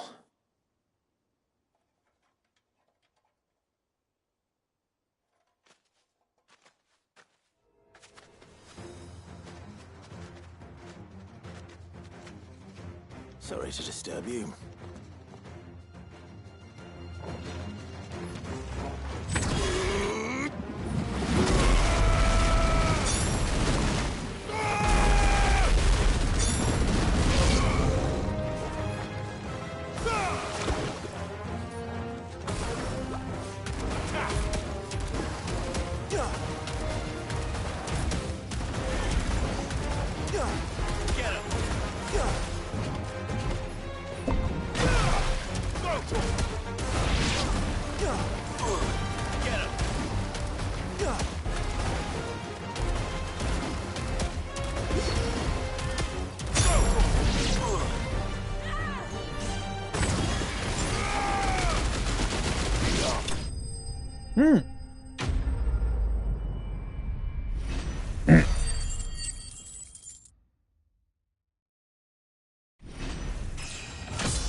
Let's see what's on this altar then.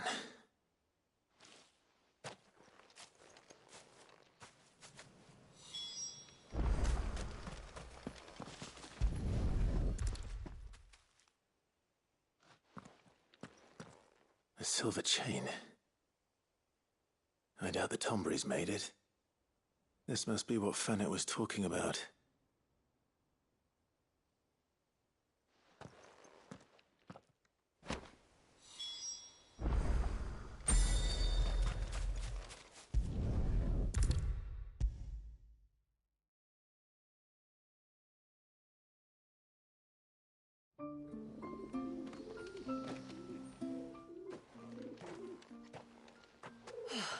You're back. Well, did you find anything? I did. This silver chain. I knew it. Well, I'm still none the wiser. Forgive me. This chain. It's a Gregorian Maternoster. Worn by men of the faith. What's it doing here? And why would the Tombries be praying to it? And some say that if you render them an offering, some token of grievance against your fellow man. A Tombry curse on Talor. I can't say for sure. Truth be told, I always assumed it was an old wives' tale. But given his fear of the forest and the presence of the chain on the altar, I don't know what else to think. Does Talor have any enemies in the village? Anyone who would nurse such a grudge? No, I believe the one who left the chain at the altar was Talor himself. I beg your pardon? But there's more to the tale, you see. It's said that if you attempt to curse a soul that has returned to the sea already, your ire has nowhere to go but back to its source. You're saying he cursed himself? In trying to curse another, aye. When my father was younger, he was one of the few permitted to venture beyond the wall on trading expeditions. He told us that when he journeyed to Sanbreque, he'd wear that chain to disguise his true beliefs, lest Griega's faithful turn their cudgels on him. Did they ever catch him in his deception? Might that explain the ill will he bears someone? Not that he ever told me. Come now, let's not waste time speculating about Talor's past.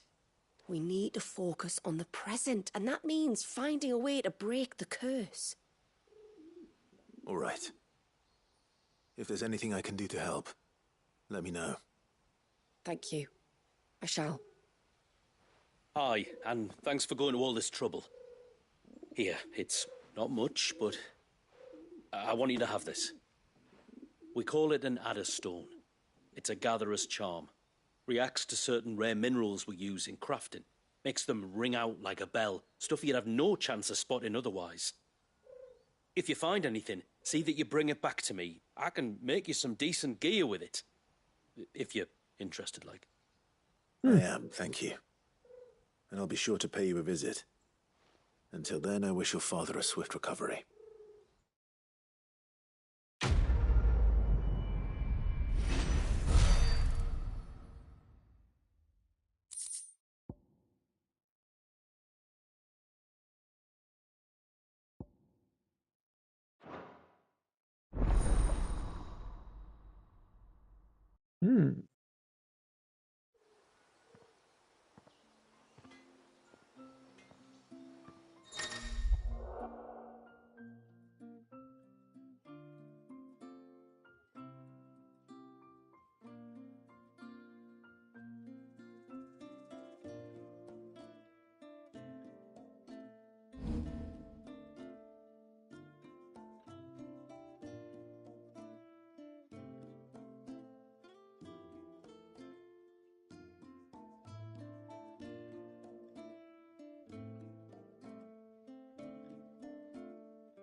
Yes?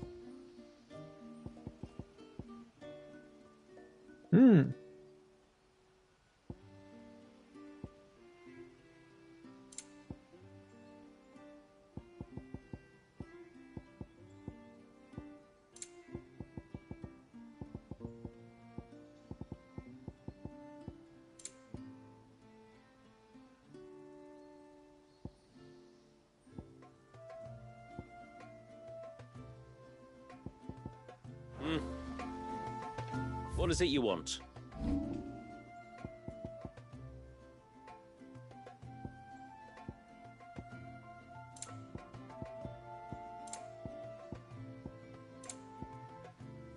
A good tide to you.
Let's go.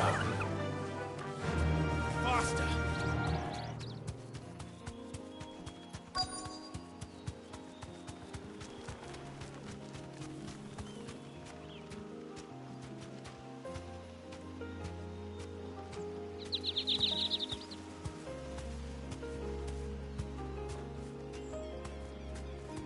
Thanks, Gal.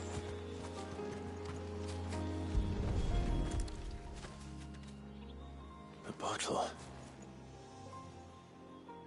Breath of the Arbor. Perfume from Sambrag. Looks expensive, too. Who's there? Stop!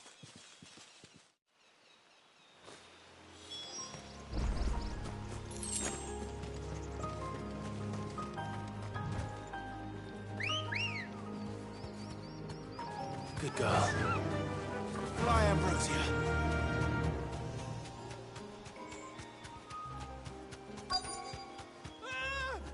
No! No! Hang on! I'm coming!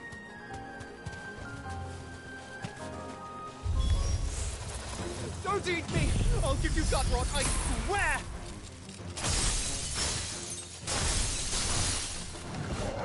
Stand back. I'll handle this.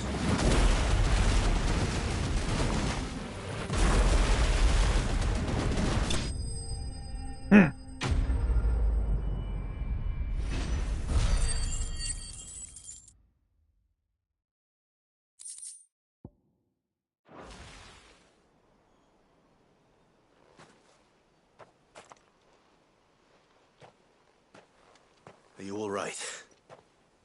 I'm more than all right. I'm saved! Oh, I could kiss you! Maybe you should introduce yourself first. Hervey! I knew it was you. What are you doing here? I came to see you. Oh, my little canary, it's been so long. Thank you for saving him and sparing him. Who is he? Hervey, one of many clients from my employment beyond the wall. One of many clients? We spoke every night of our plans together. Whispered songs of love into each other's ears. And then you upped and vanished without so much as a word. I left you a note, didn't I? I told you I was sorry, but that we could never be together. That I could never abandon my family. And I told you not to look for me. How did you even find this place, anyway? The flame of your love was as a beacon in the night that guided me to you. Hervey.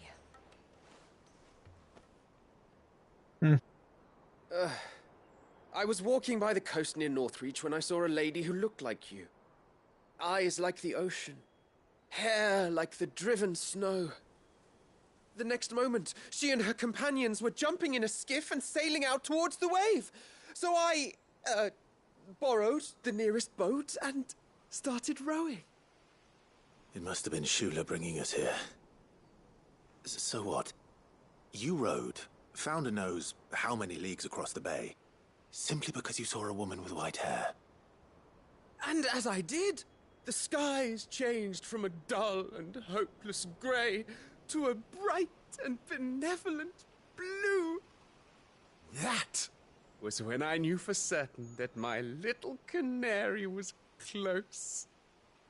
Oh, why did you come? You should have forgotten me, as I tried to forget you. I cannot leave my people, Hervey. And now that you know about this place, neither can you. We must return to Haven and accept my family's judgment. I'm to meet your family. Oh, my little canary.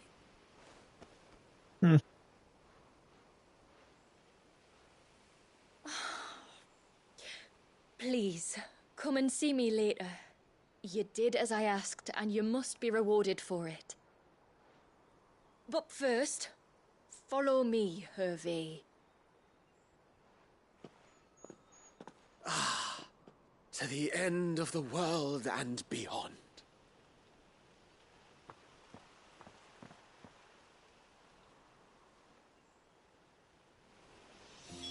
You should never have found this place. How could I be so careless? Don't blame yourself. I doubt anything could have kept that man away.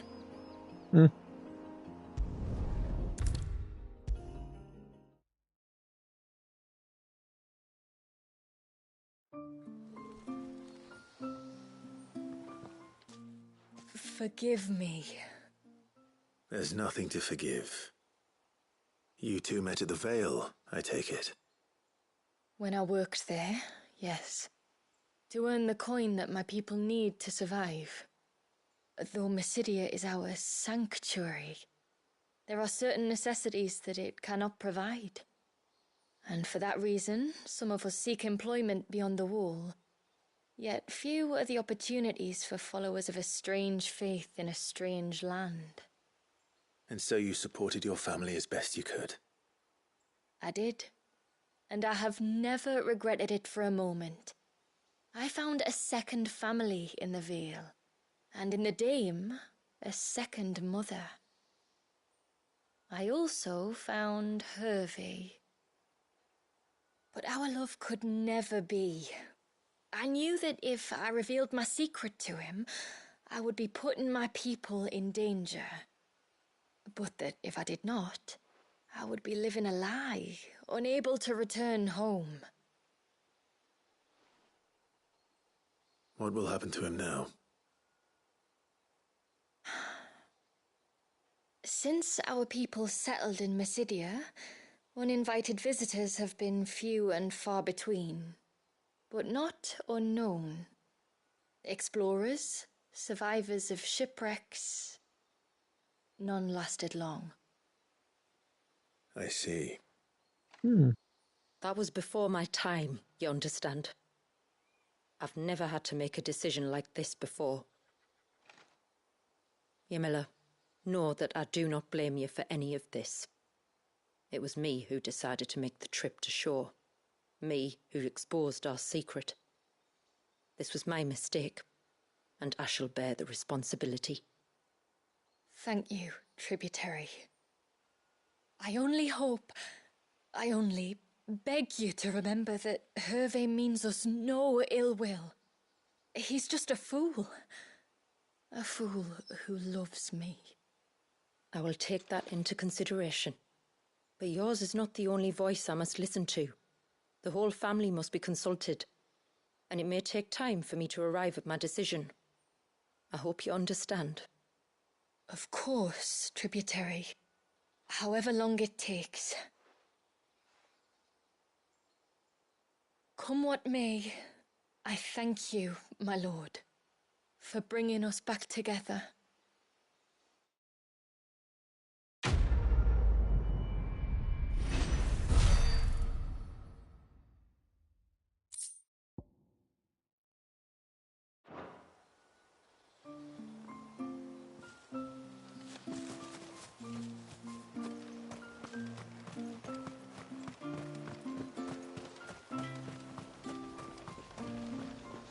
What is it you want?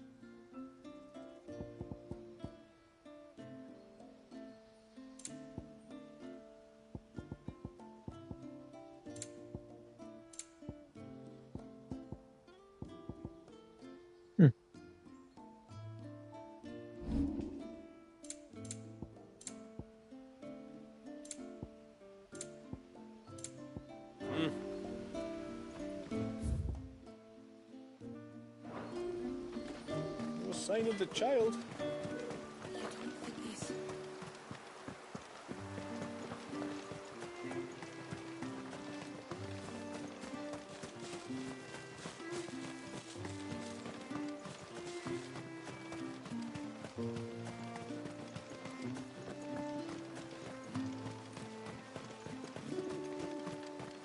And once everyone left me in peace.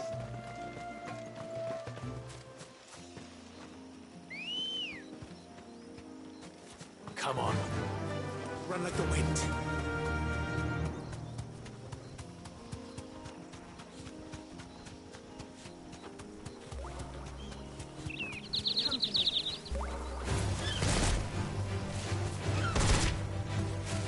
You deserve a rest.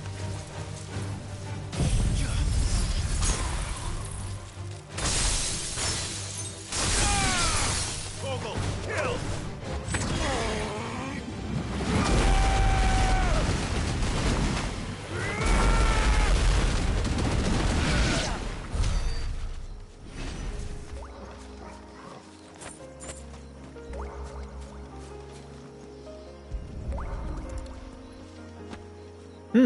This is the mineral Pavar was talking about. The one that rings out like a bell.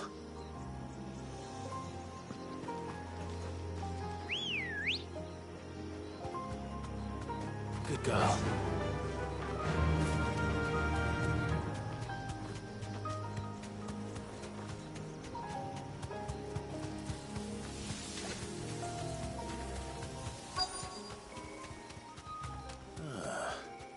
Who have we here?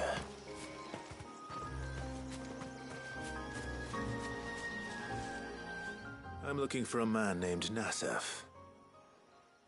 Aye, I know him. Takes care of the cans. Wait, you didn't think I was him, did you? Sorry, mate, I'm just out to gym myself a few ibexes. What do you want with the lad, anyway? His friend, Katav, asked me to look for him. Apparently he ventured out to work on one of these cans and didn't return. Well, that is a worry. You're a hunter, yes? You must know the woods as well as anyone. Can you think where he might have gone? There's a bridge further down the path.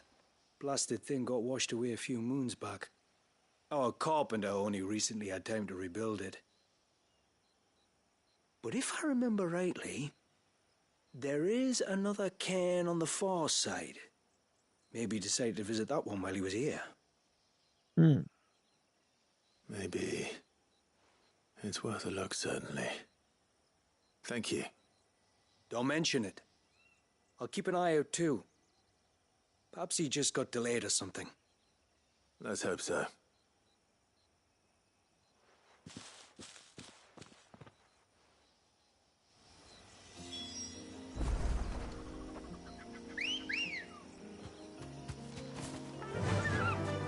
Run like the wind.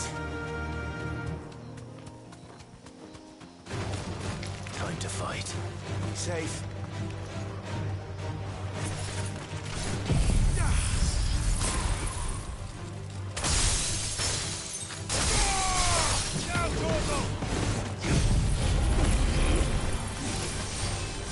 Nope.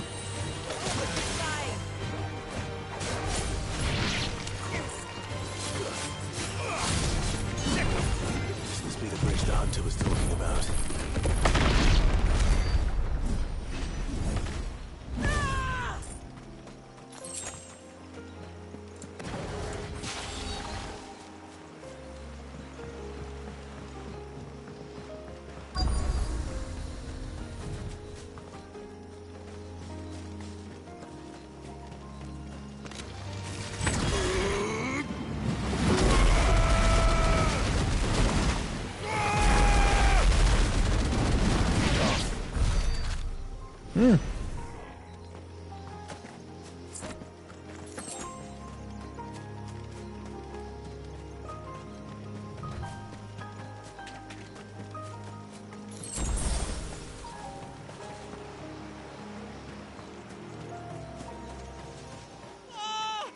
Stay away, damn you! Hold on!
Thank you.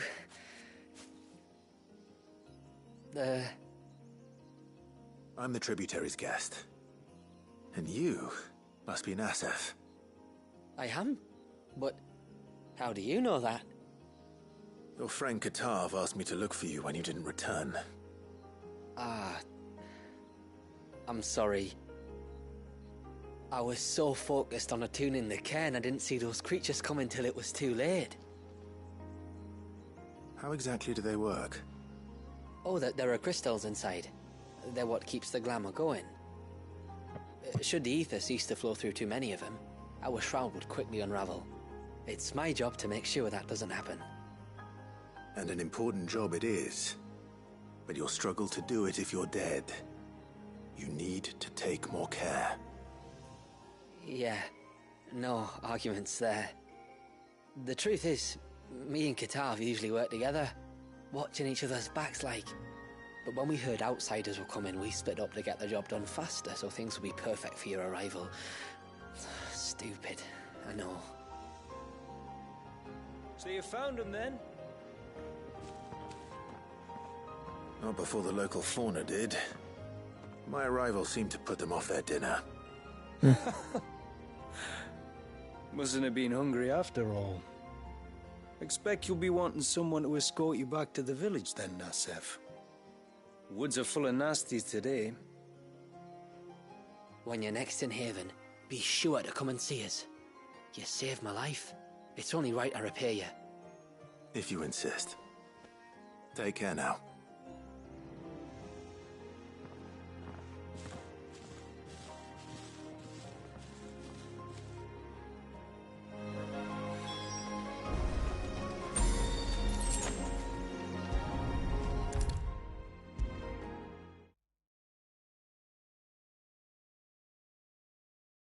I thought I'd lost you. But you saw to it that I was found. Thank you. Nassef told me everything.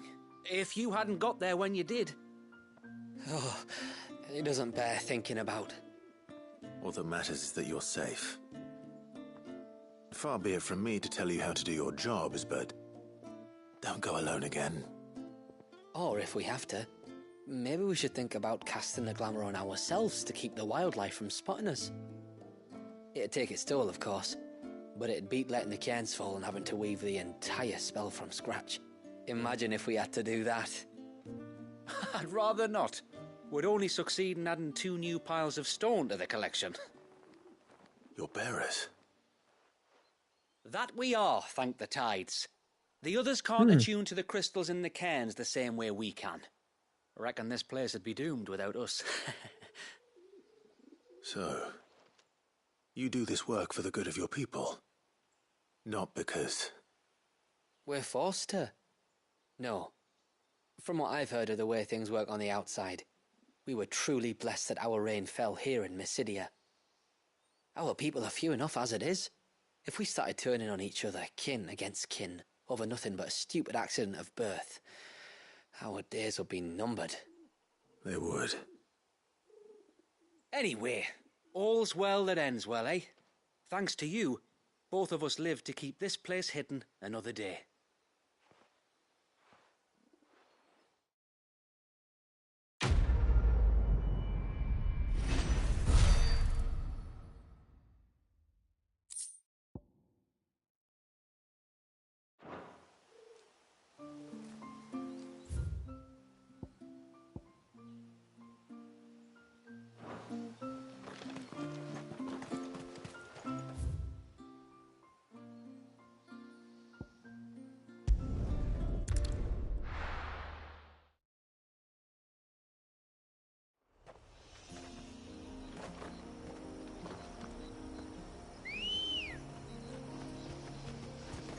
Come on. Faster!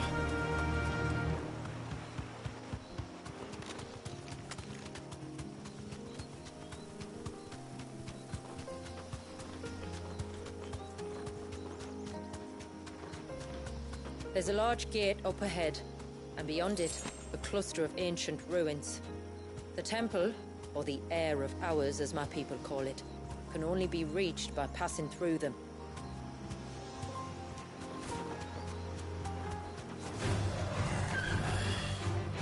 Be safe.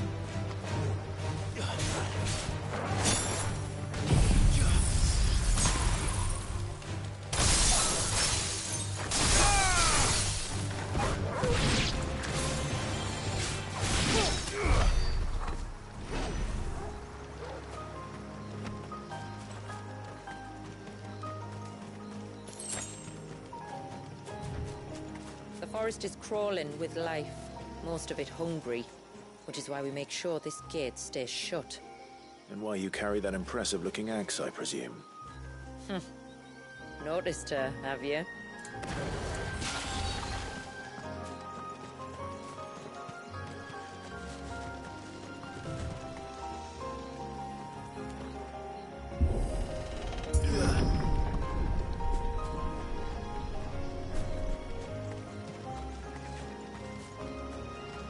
The temple is up there. Don't worry. Those cliffs aren't the only way to the top.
Are these the ruins?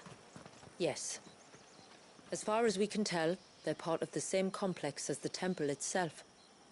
To think of all the people who must once have lived here.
These remind me of home.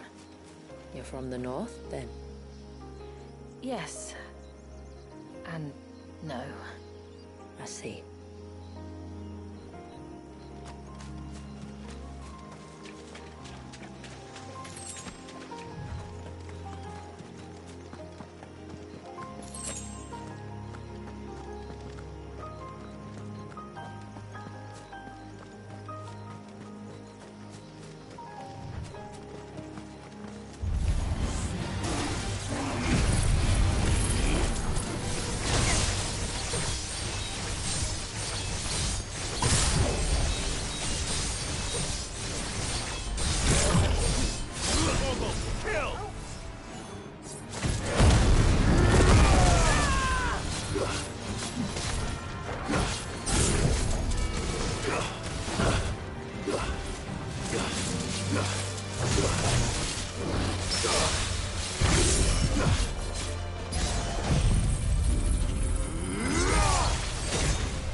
Huh?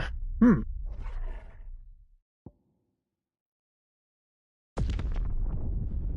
Hmm.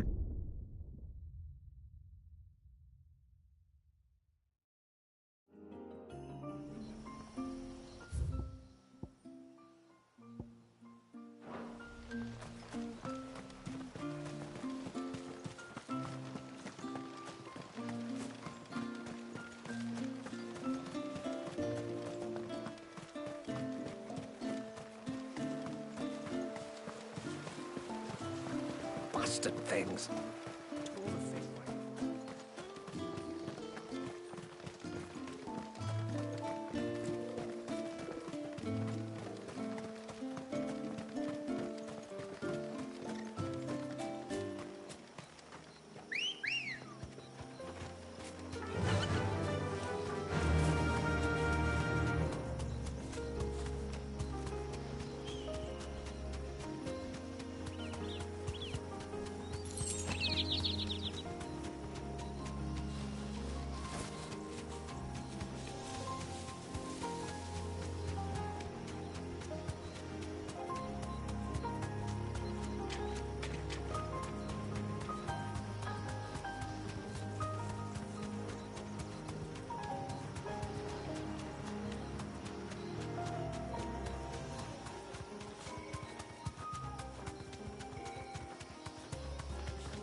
You deserve a rest.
Huh.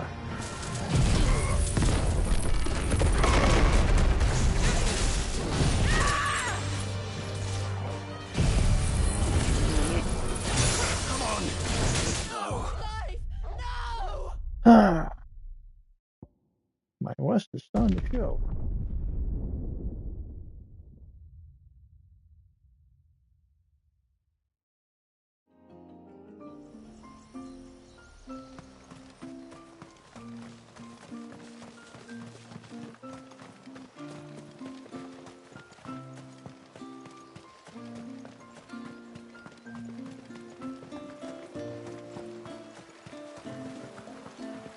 bastard things. Tore the fish right.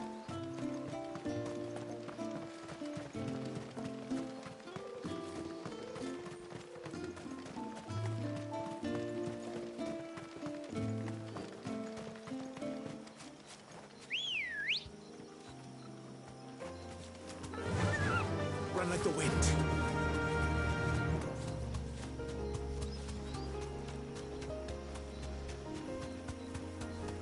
Careful.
Be safe.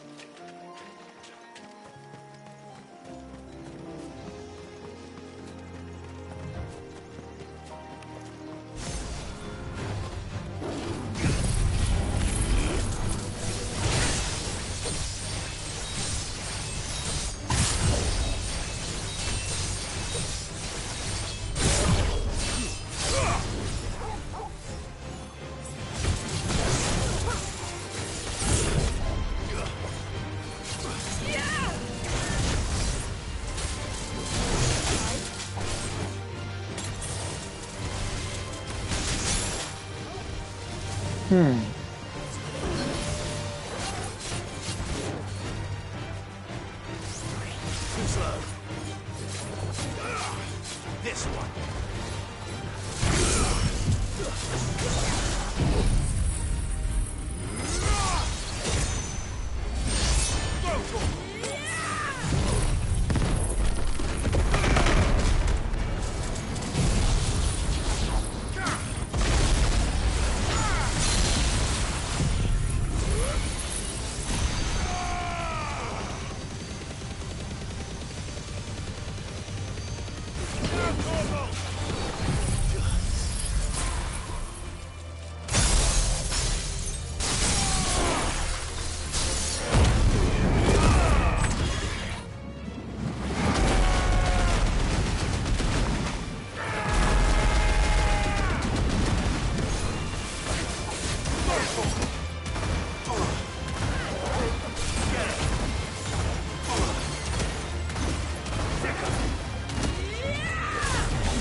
Do you see that cave up ahead?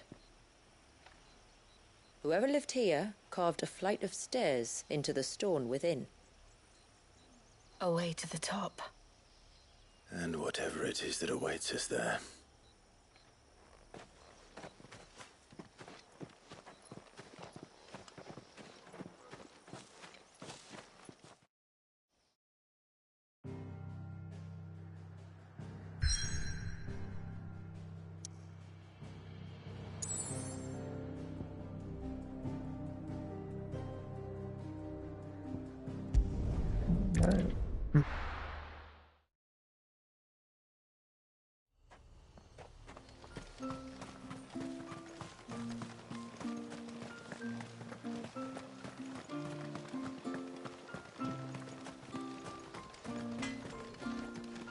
Reckon my steel's just as good as any.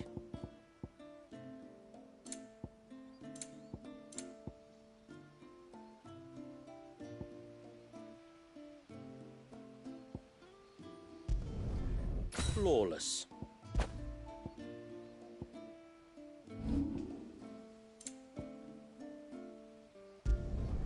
Better than new. Will that do ya? Done. Will that do ya? Done. Better than new. Done. Better than new. Done. Better than new. Will that do ya? A good tide to you.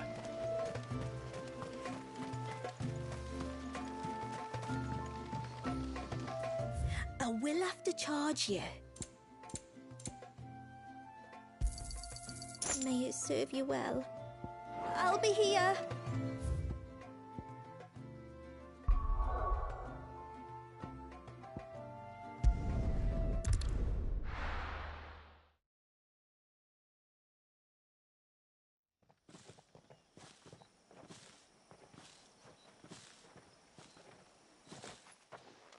There.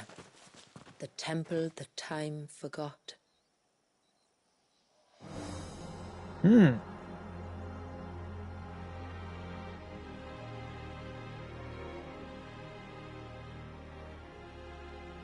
And the Varys inside?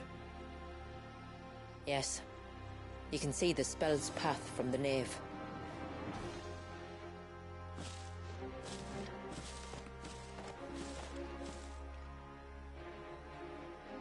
What is it?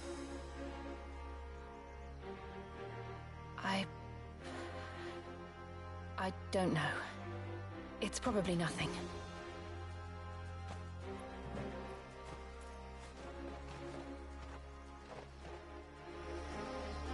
Forgive me, but why build the Vare here?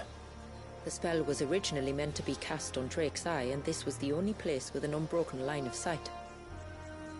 Hmm.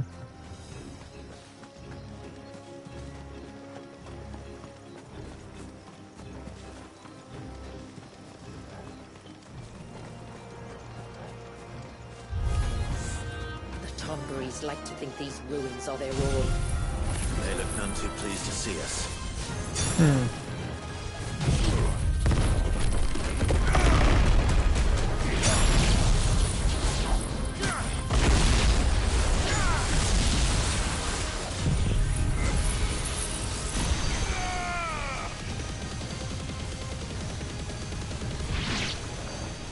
All yours, Torgal.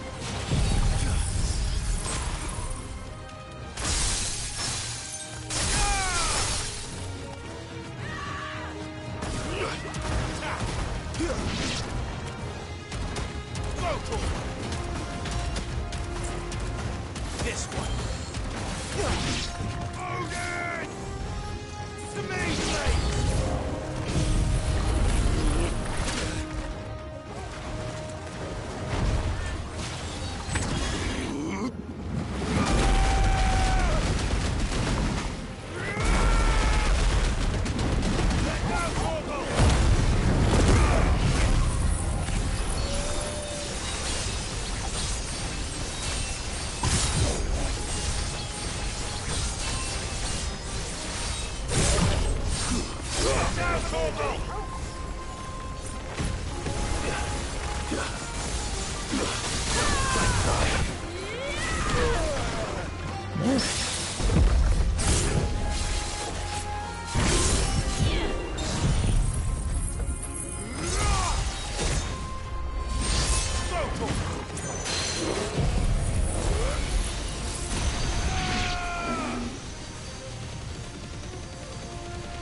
While our numbers dwindle, theirs seem only to increase, as if they were feeding off our suffering.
Could this be their leader? You're more than welcome to ask.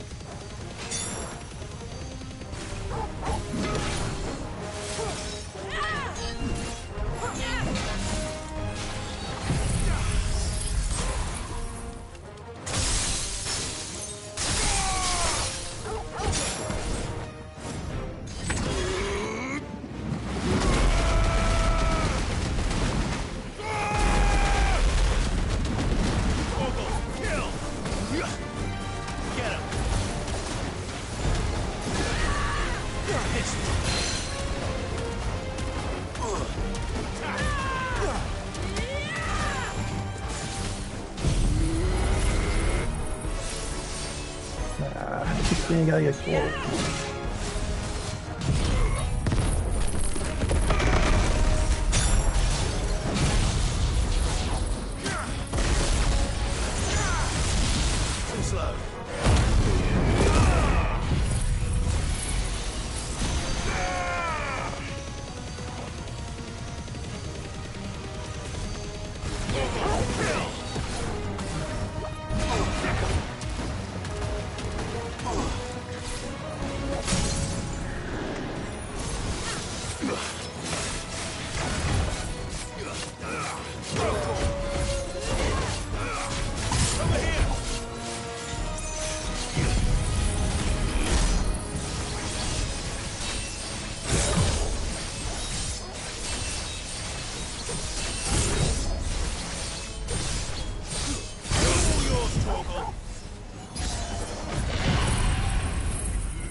Finished.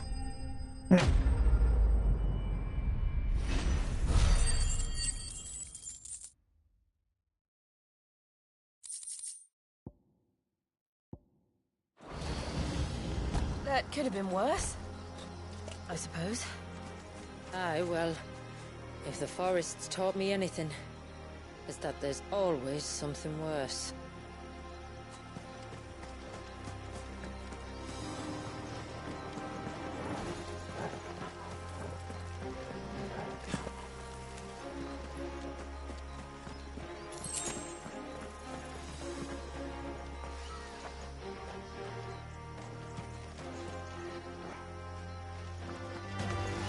Enough of you, are there?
Cool.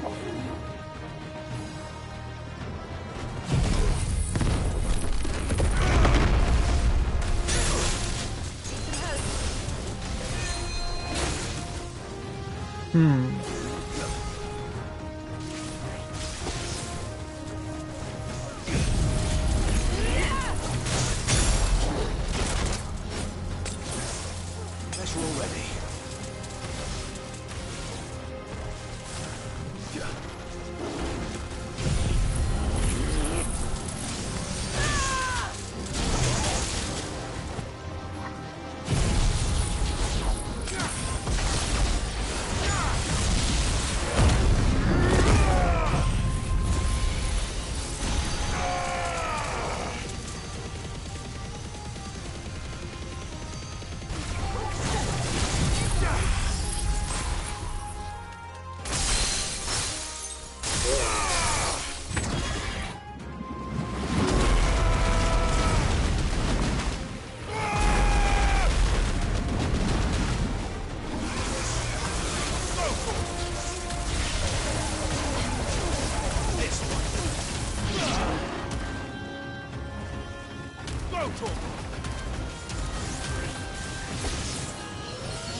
Too slow.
Is that the nave?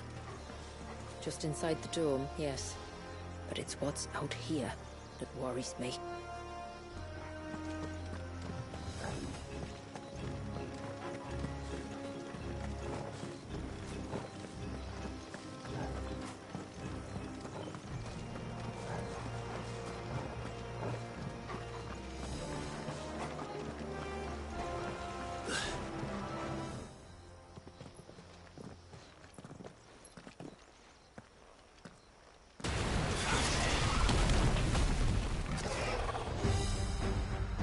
was thinking they'd all migrated south.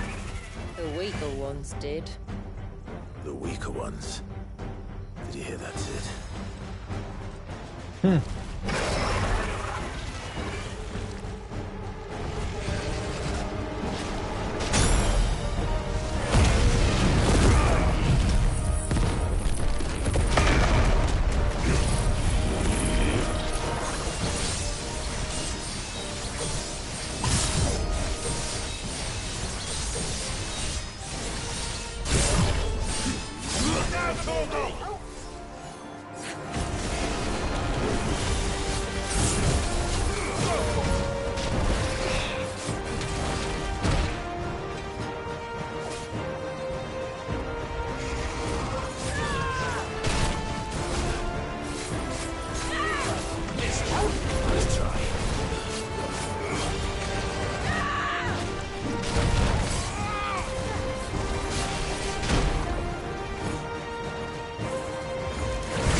What's wrong with its skin?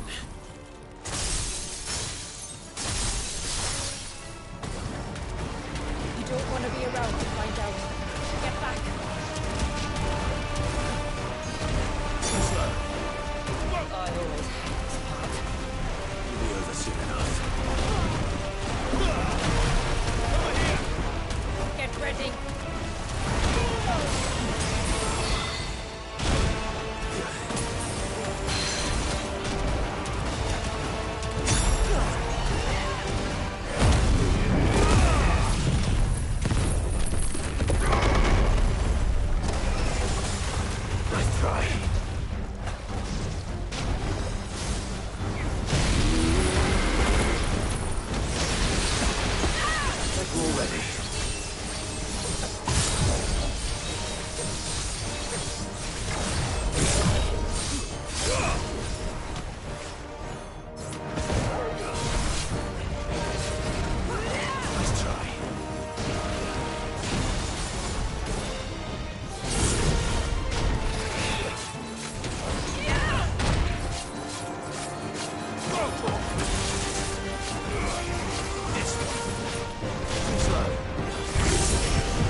Surge.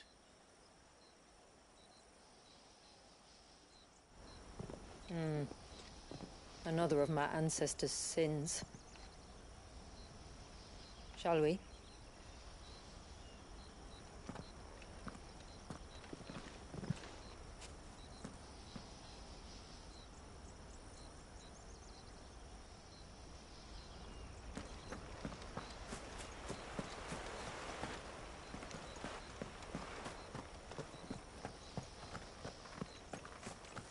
The blue veil shows the extent of the spell's reach. But I can feel its ether from here.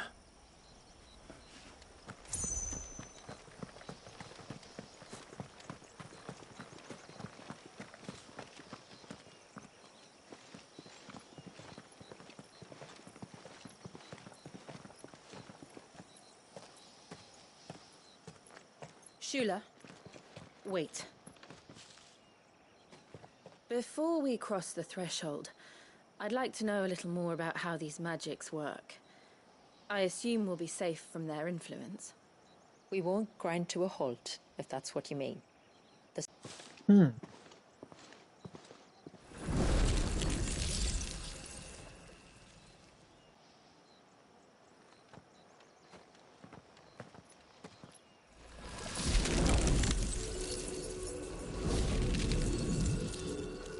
But if we can enter, that means other things can as well.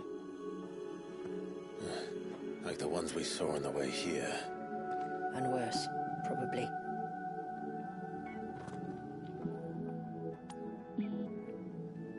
Is this Leviathan's doing? Well, it certainly wasn't ours. When he realized my ancestors were attempting to cast a spell from here, he made to destroy the temple. And almost did by the looks of it.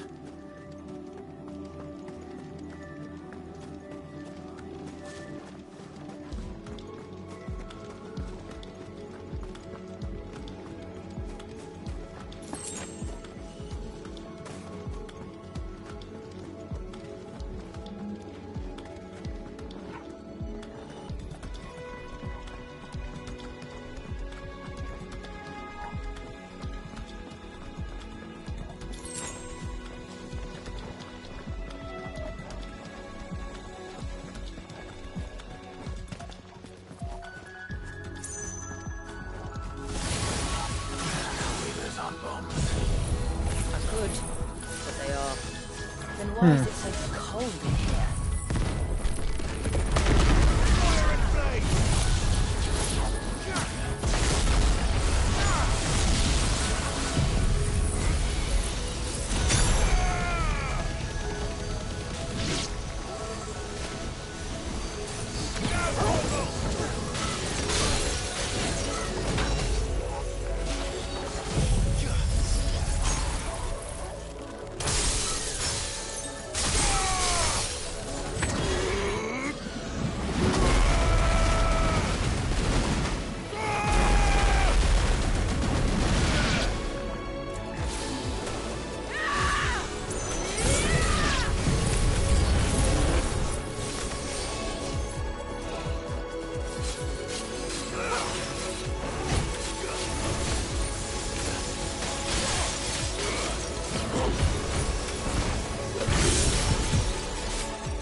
I can only imagine what this place must have been like before the attack. This would have been a hall of worship. There was something similar in my father's keep. The priests would deliver their sermons from the dais. Your father?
We'll get through this.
The path is clear.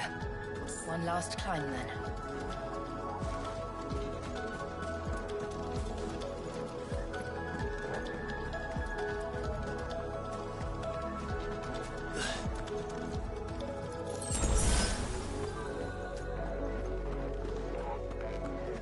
The fair.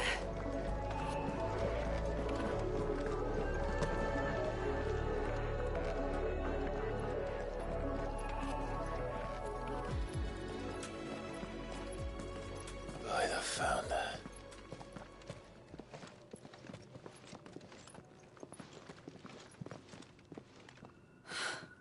It's just as I thought. Jill, does this ether not feel somehow? Familiar, yes. I sensed it the moment we arrived, though I wasn't sure until now. You can feel it too, can't you, Clive? She's calling us. You don't mean the witch? I do. Though she was more than that. Much more. She was a dominant. A dominant who once commanded the icon that now resides in both me and Clive. Of course. I don't know why I didn't see it. Who else would have the power to freeze time? None other than Shiva herself. But for her ether to endure after all these years, it's almost as if...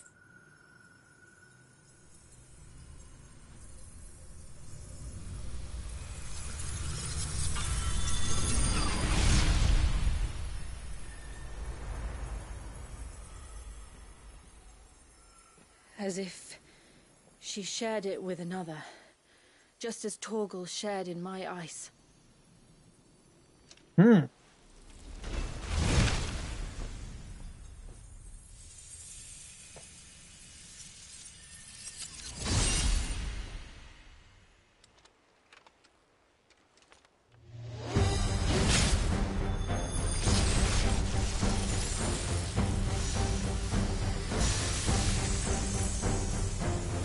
Shiva's companion. Though something tells me he's not as friendly as us. My ancestors never warned us about this. It wasn't left here for them. I doubt they even knew it existed.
Why won't it yield?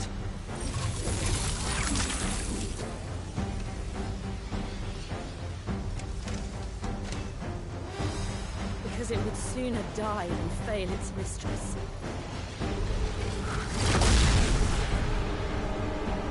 Then it leaves us no choice.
By the moment. We better cut this short.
Eh. Nice try.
Now let's destroy it and put an end to this.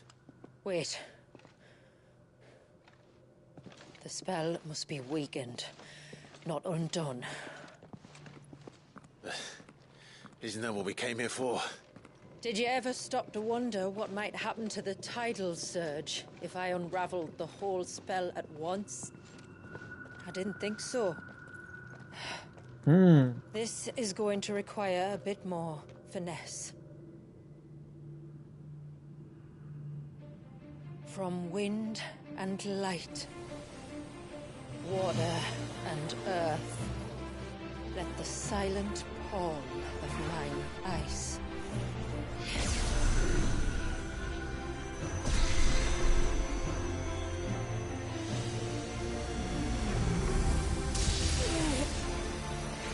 There's too much ether.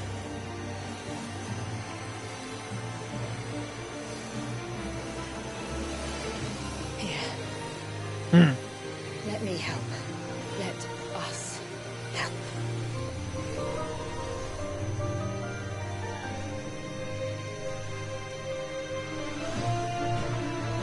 Almost.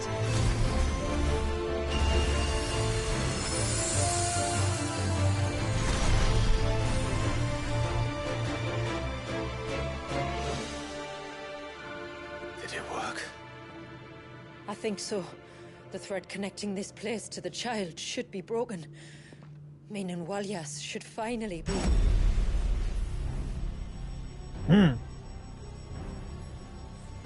Free once more. Leviathan, our most profaned fragment, its divinity defiled by the hand of man, its spirit shackled by his hubris, till Mythos came, bringing release. Now, let the sins of man be redeemed by the hand of the servant of God.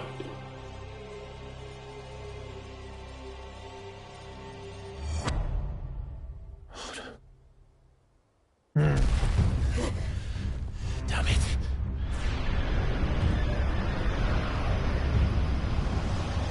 It's happening. Isn't it? It is. What is? What's going on? Precisely what we feared. Leviathan is out of control. No.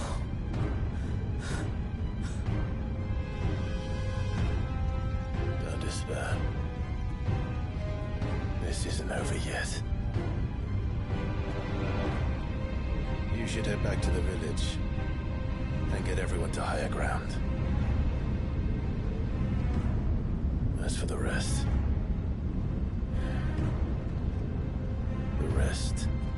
Ifrit will handle.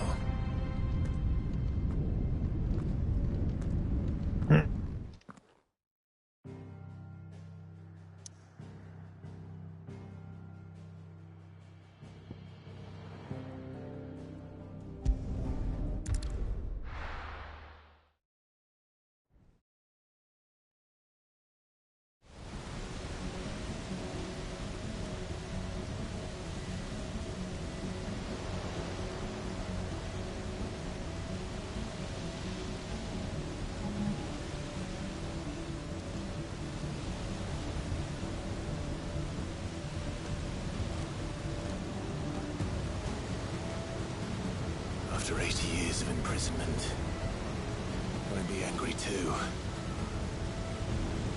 But I can't let it end like this, Walyas. It's time for you to come home.